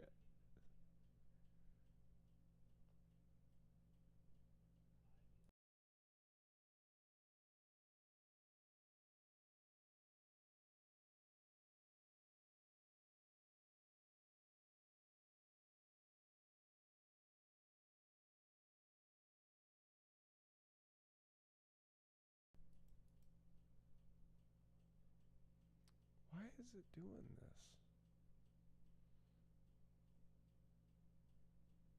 It's like all of a sudden everything is just on one side, so I gotta figure it out. I don't even know who that is. I don't even know who that is.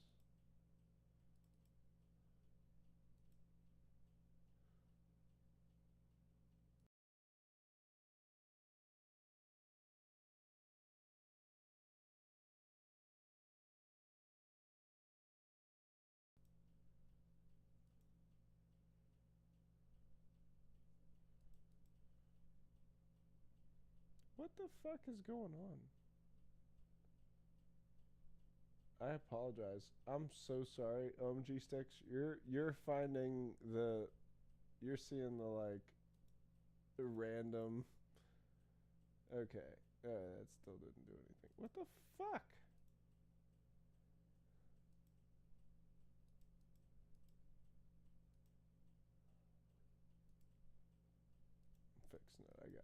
I'm sorry.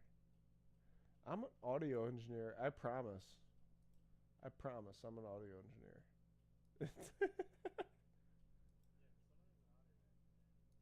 Well, the problem is every time I get on here, it's different than it fucking should be. It doesn't.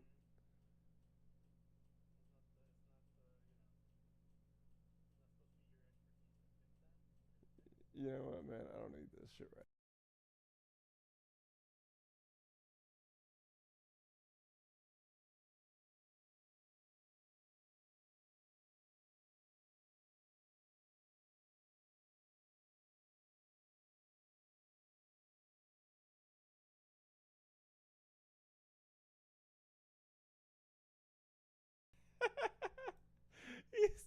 He says, "Calling at you."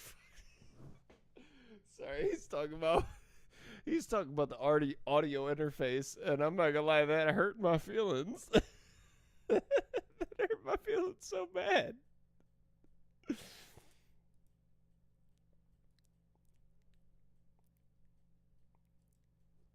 Hold on.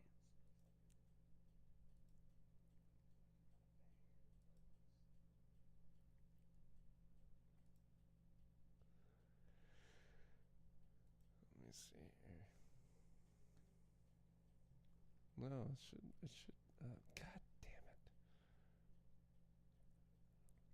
It's like I literally just walked away and I sat down, and all of a sudden something was fucking wrong. This is bullshit. Whatever.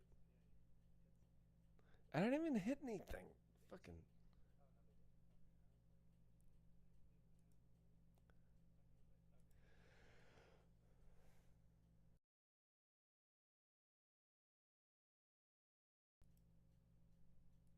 Fuck it. You know what we're gonna do? We're just gonna.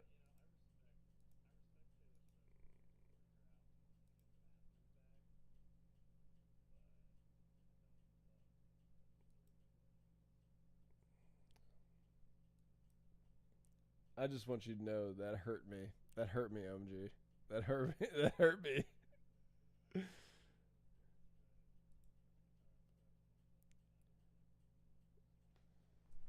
know what?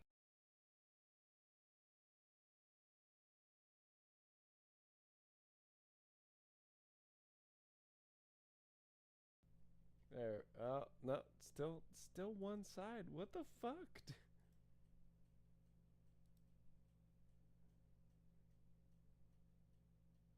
Oh, here we go. There we go. Yeah, all right, that's better. All right, now we're good. Yeah. I really am an audio. I swear to God. I know it doesn't seem like it. Josh, I swear to God, Josh, you saw me at the studio, okay? Don't believe him. Don't believe him. He's not an engineer. Hold on. He just dicks around. Oh, don't fucking do this to me, bro. Don't do this to me. Hold on. Don't fall for that shit. All right, just to prove to you real quick that I am the guy that I say I am. Hold on. So I used to work at a studio back in DC. I was doing wild shit.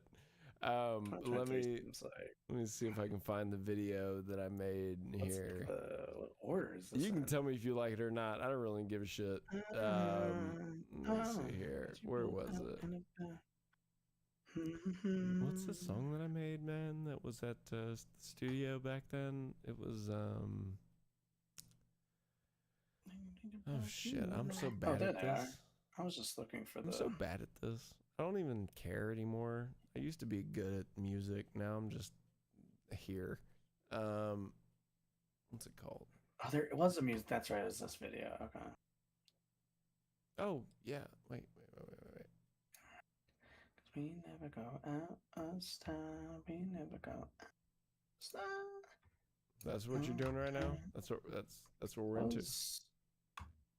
What was the one that? Yeah, I didn't love this album. Wait, what's the video? Hold on. Pain. That's right. It's Pain. Oh, here you go. Yeah, this is the studio that I used to work at. Josh was there. I promise. He was there. I wasn't here. I've never seen this in my life. You've seen this. I was not in wherever this room. I've never been in whatever this room is. Don't fucking be that way. I was not. I've never been in this room, whatever this room is. I feel like I should roast you for your song name there.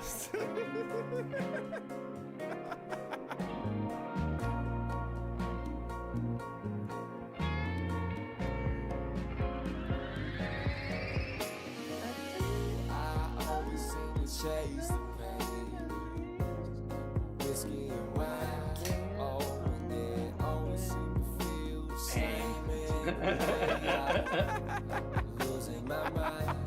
Oh, you just always seem to have that touch that I need to survive.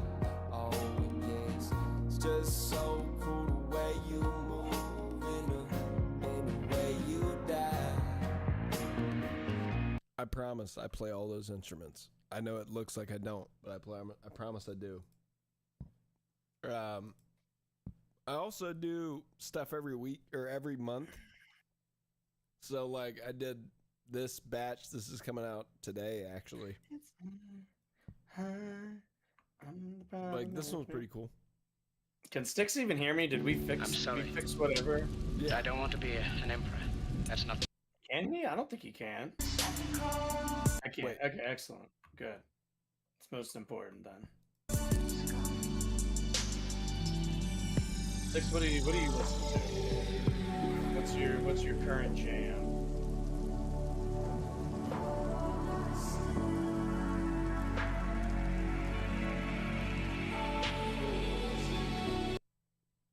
I'll be right back.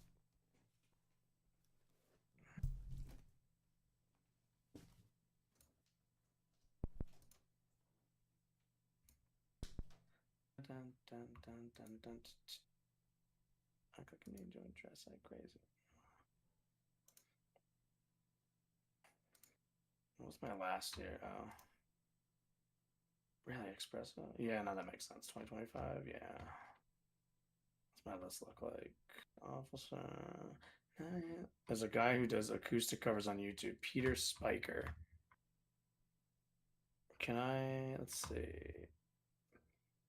Okay, I'm gonna see if any of them are on Apple Music, because that's what I have open right now. Okay, I think, okay, I'm gonna assume this is the same person. 2026, okay, that feels like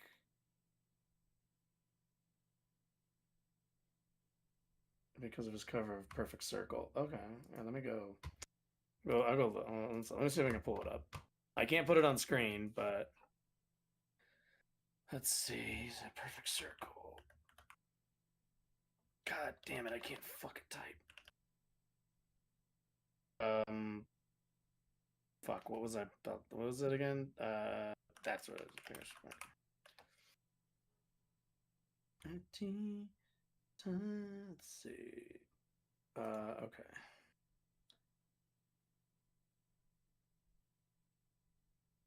They're like oh yeah, that's right. I totally forgot that. What's it called? For a few Perfect Circle songs. Okay. Let's just do this first one.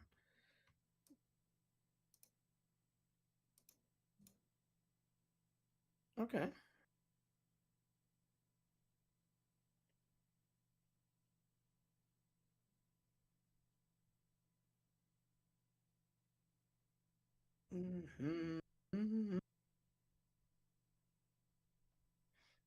Okay.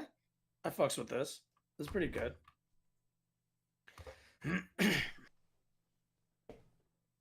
Whew. Oh, damn. Oh. Man's got pipes. Oh. Oh. Sorry. Oh, damn. Okay. What have you guys been talking about? That's actually really good. Tool Radiohead. Hold on. Wait, real quick. Hold on. Okay, never mind. Let's see. What? No, go ahead. I'm listening to Styx's music choice. Oh. Hey Styx, can I give you a music choice real quick? I don't know if you're well, obviously you'll hate me already, but what's it? I mean, I love you, but so Bobby Womack. I don't know if you guys know Bobby Womack. I definitely don't. Wait, you don't know who Bobby Womack is?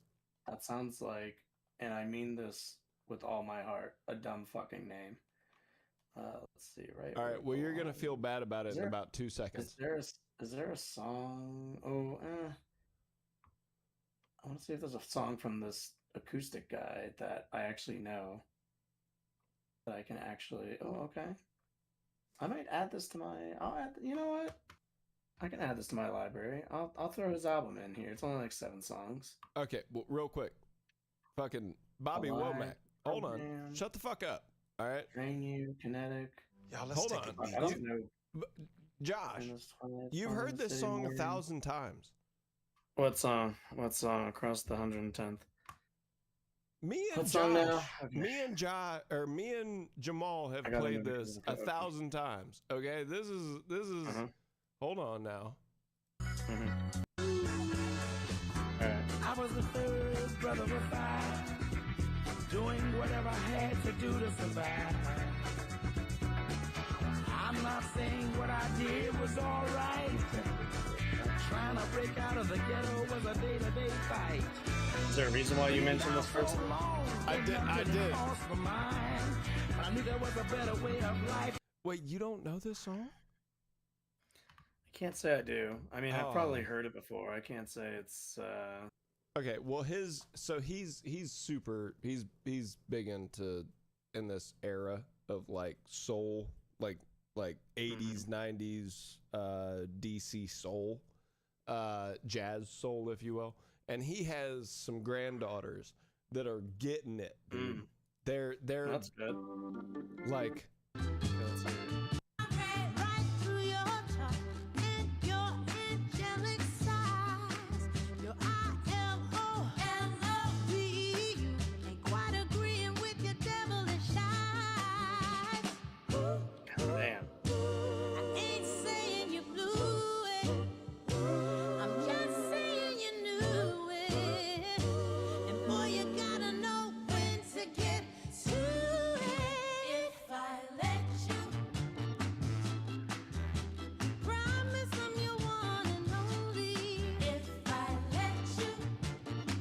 It's just such a good version of new 50s, like sort of kind of soul. You know what I mean? Very neo soul, yeah. Well, it's not even neo soul. Like, I mean, it's classic soul, just recorded new. I just mean neos and like new. Yeah. Not So necessarily. I was listening to this the other day and I went, oh my God, like I'm so happy that somebody who's like, because this sounds great. Well, please don't ever remix this. Fuck off.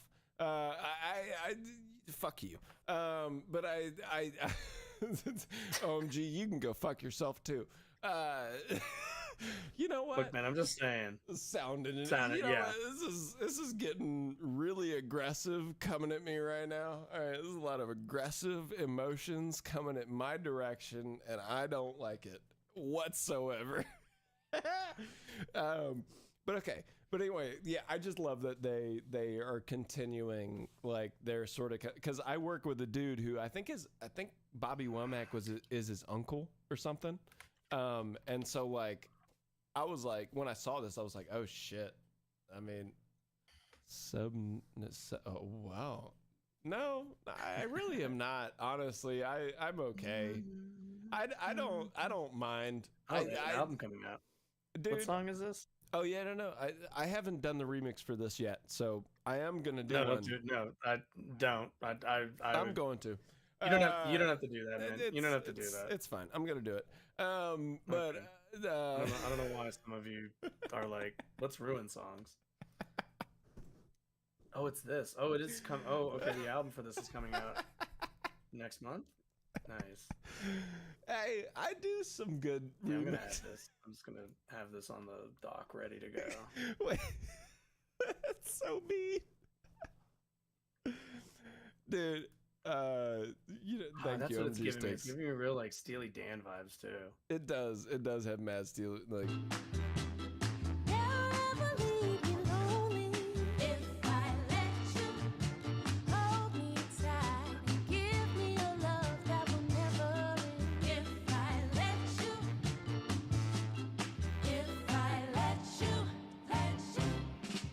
But yeah, they're really good. They genuinely are really good. I found them, like, this is the thing, is I know that I fuck up a lot of remixes, and that's fine. I'm okay with that. But I think a lot of it is just me enjoying learning new music. I think it's really cool that, like, I just because of doing this, I have become a guy who just finds really cool niche artists all the time, and like no one hears them, and like I just feel good about being able to sort of kind of do that a little bit. I mean, yes, I'm gonna make a remix, and you can fucking hate me for it. That's fine, but I like bringing it in my own way to it. You know what I mean? I don't know. It's one of those things. It's like have you heard of this chick? Hold on real quick, because I actually think you guys would like this. Okay, I believe I jump into line. There's this girl named oh, here.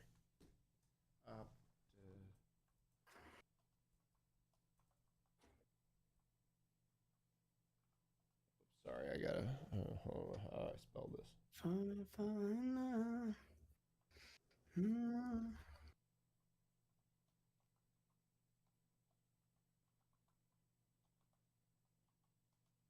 Here, See, I would show you K-pop I listen to, but I don't want you to decide to remix it and then I'm responsible. Well, that's oh, hold up. Was that John Cena? No. Hold on. No. Unmute it. Oh, it is. Yeah, what the fuck are you talking about? That was. Fuck you. I know the. Okay, so this is this girl named Abby Callahan, and she has like only 6,000 subscribers, and she's really good, dude. Like, she's really good. Like, I want her to get a little bit more known. She has such a good idea.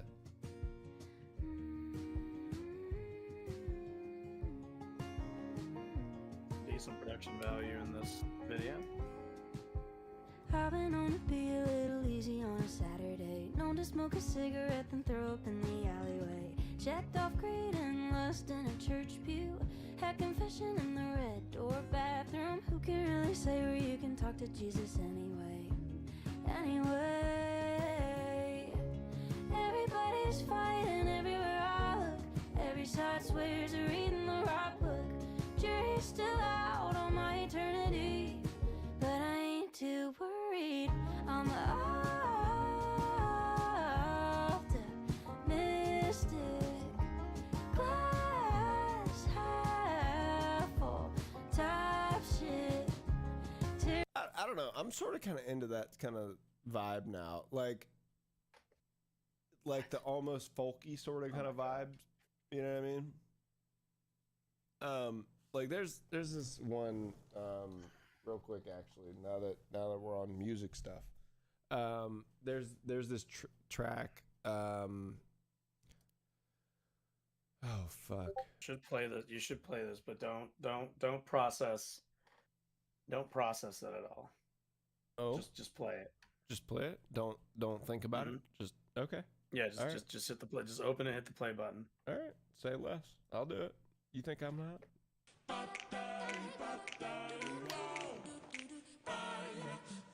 Oh, from fucking wait, is this from what's that show? Cottagecore was a thing. Oh fuck. I like edgy cottagecore. That's pretty. Wait, hold on. Never mind. We're not getting. This is from an anime I don't think you watched. No, I think I watched this. It's the two girls who do the punk music. Is it the?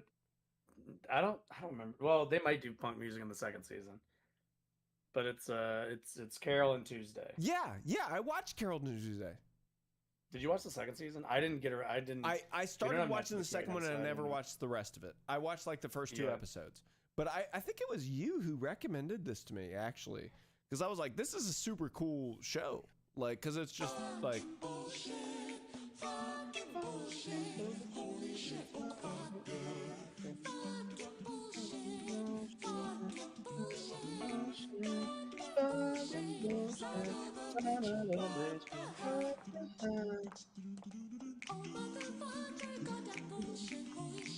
Do you know what this reminds me of? Huh? Do you know what this reminds me of? What? Have you ever heard of Gorgo Bordello? I know Harulala. That's what I know. I'm gonna introduce you guys to some things. Hold on. Yeah. There we go. Let me see here. Yeah. There we go. This reminds me of this. So this is a band that is oh, we're not gonna do that right now. They are considered gypsy punk. Considered what? Gypsy punk?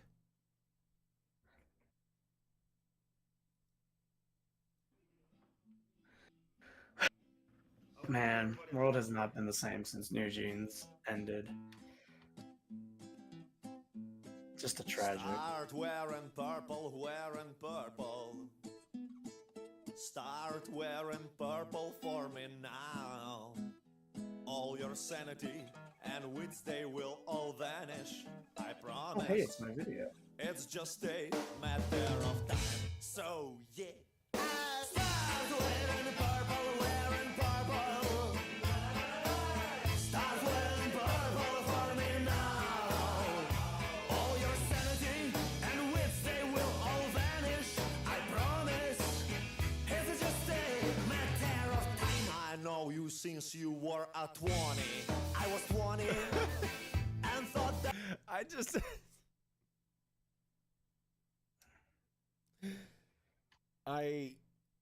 there's something about like Romanian polka rock and like folk music mixed with punk and like dance that all gives me the same emotion. It's like this like weird like it's living, it's, you know what it is, it's living in a circus shell. That's what it is. Mm-hmm. Yeah, you know what I mean. Even with the last song you played or that you showed me, it's the same idea. It's that same concept of like living within a circus shell. You know what I mean? It's like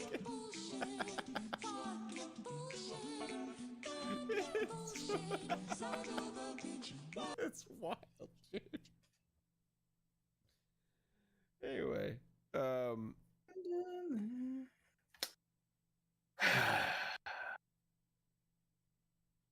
so every time YouTube's just like, would you like to be? Didn't they have a comeback thing? Is that what's happening? I actually never looked up. Are they gonna come back without a member? I don't really come back after months long. Yeah. Dude, fuck that. Let's see. Some mod thoughts. I'll admit, extreme New Jeans legal drama. Feel like consensus the first comeback will do well no matter what because of the anticipation. But the real question, nah, dog. If they're not gonna have Danielle, if they're not gonna have all 5 members, then I'm not doing it. Can't bring New Jeans back without all their members. All right. Well, real quick. Is there any music that you wanted to show before we hop off? Because I think I can find something that I wanted to sort of kind of just. Oh, there you go. Just because I didn't make a sound for me. Oh, I think I heard your sound. You're quick. I heard your notification. Oh, you're quick. All right, hold on. In Albion, no matter where you go or what you do, you're Albion. Isn't that the place in? No, that's different. That's different. Warcraft? Yes. If that's what you were about to say. No, I was gonna say. What's the Fable? Is that Fable? Oh yes. In Fable 1, Fable it is location? Albion. Yeah, Albion. Yes, Yeah, it is yeah. Albion. Yes. All right. So what is this? CS6. So this is depressingly disbanded for now until I don't know what's going on. But this is New Jeans. I'm still sad to this day. We probably won't get them back, or at least not in their former form. So they came out in 2023, and then there was a bunch of shit. This is sick. And now they're not. Dude, this is sick. Oh, have a good rest of your night. Have a good rest of your night, Sticks. Enjoy yourself. We're about to hop off anyway. Enjoy yourself. Love you, bud. Hop on soon. Yeah, because it's supposed to be 5 members, but they. Whatever. Shut up, Josh. Fucking. Shut up. If OMG, definitely if you want to hop in on Wednesday for the actual like real stream, please do. Anyway, okay, so What do you mean real stream? what? Well, not real stream, but it's this like isn't a real stream. fuck off. It's me and you. We do the thing. We do the thing. Okay, we're doing the thing. I would argue these are the better streams. Maybe they might be. Who knows? We'll figure. They're definitely more argumentative and definitely more actually getting into the arguments and to like the actual meat of the fucking like the meat of the subject. I don't think me and you mince words about like what we're actually talking about versus I'm sure we would have with other people. Anyway, okay. Do you want somebody like I want somebody? 날 보고 웃었지만 do you think about me now? Yeah, all the time, yeah, all the time, yeah. Gotta listen to I that. got no time to lose. 내 길었던 하루. Dude, I think they might have surpassed us. What? I think they might have surpassed us on this kind of stuff. What do you mean? Oh, dude, the fucking South Korean music scene is like I'm not gonna say that's mostly what I listen to, but I am plugged into a couple different groups and like I think they're killing it. They're killing it. Well, so it's also what it is they've tapped into 90s and 2000s R&B and like pop and are just like we're gonna live right in there because nobody else is doing that.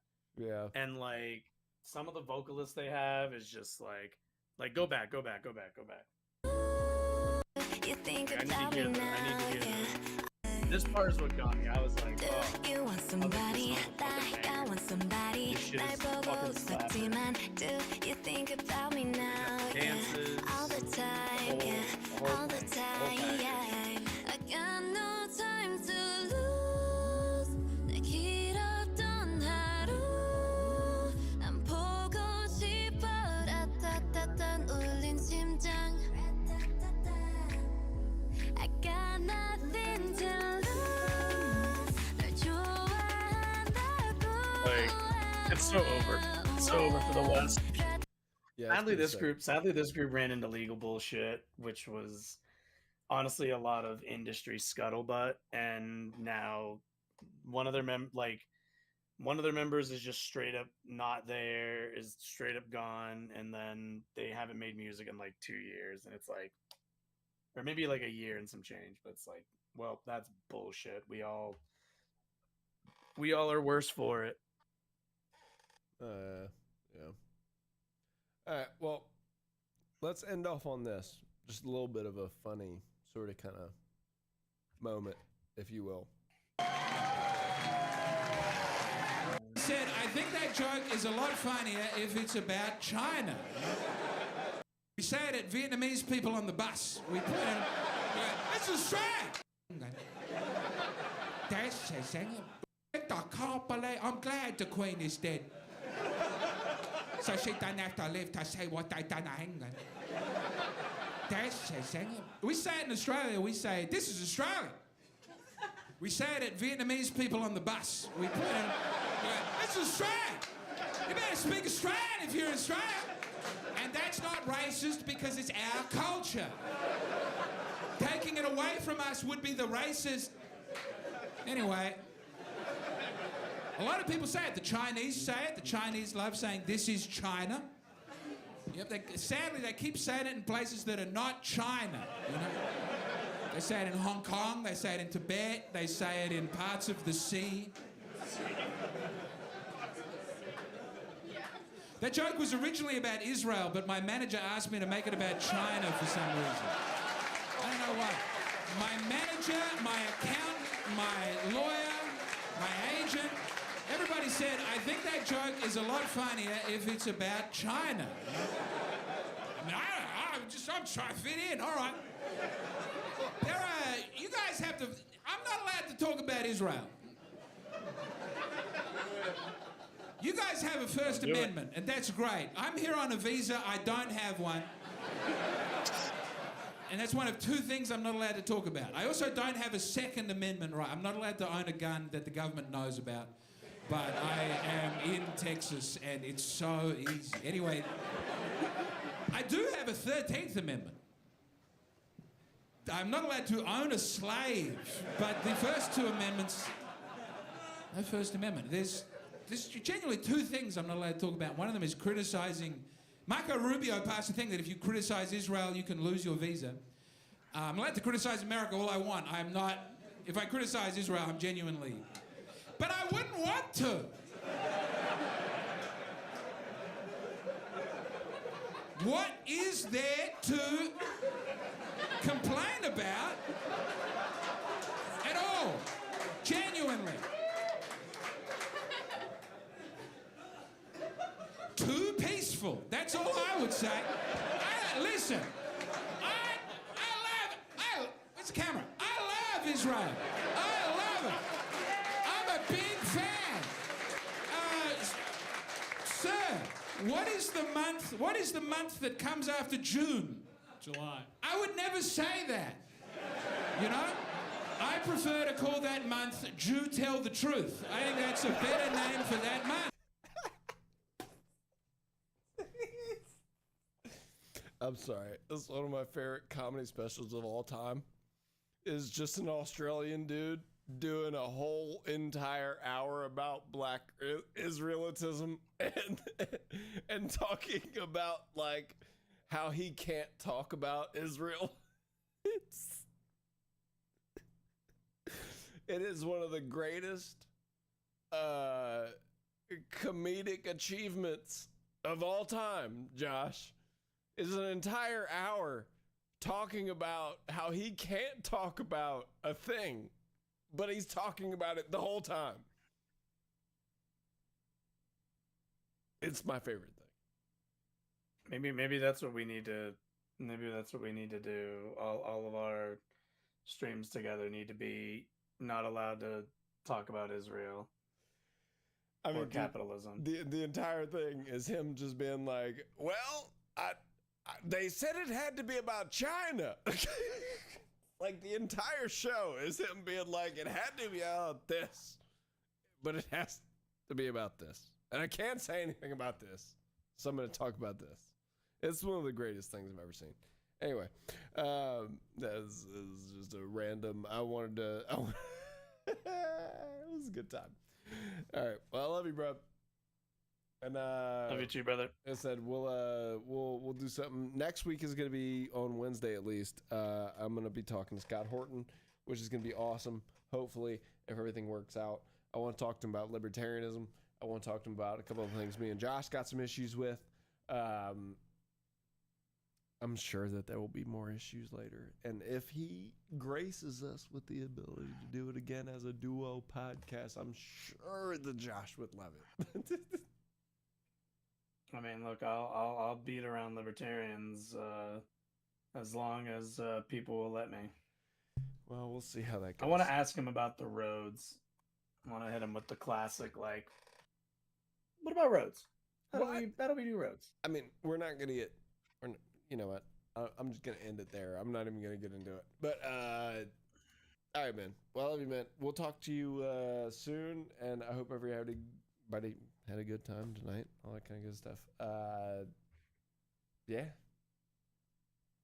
Everyone have a nice night. Bye.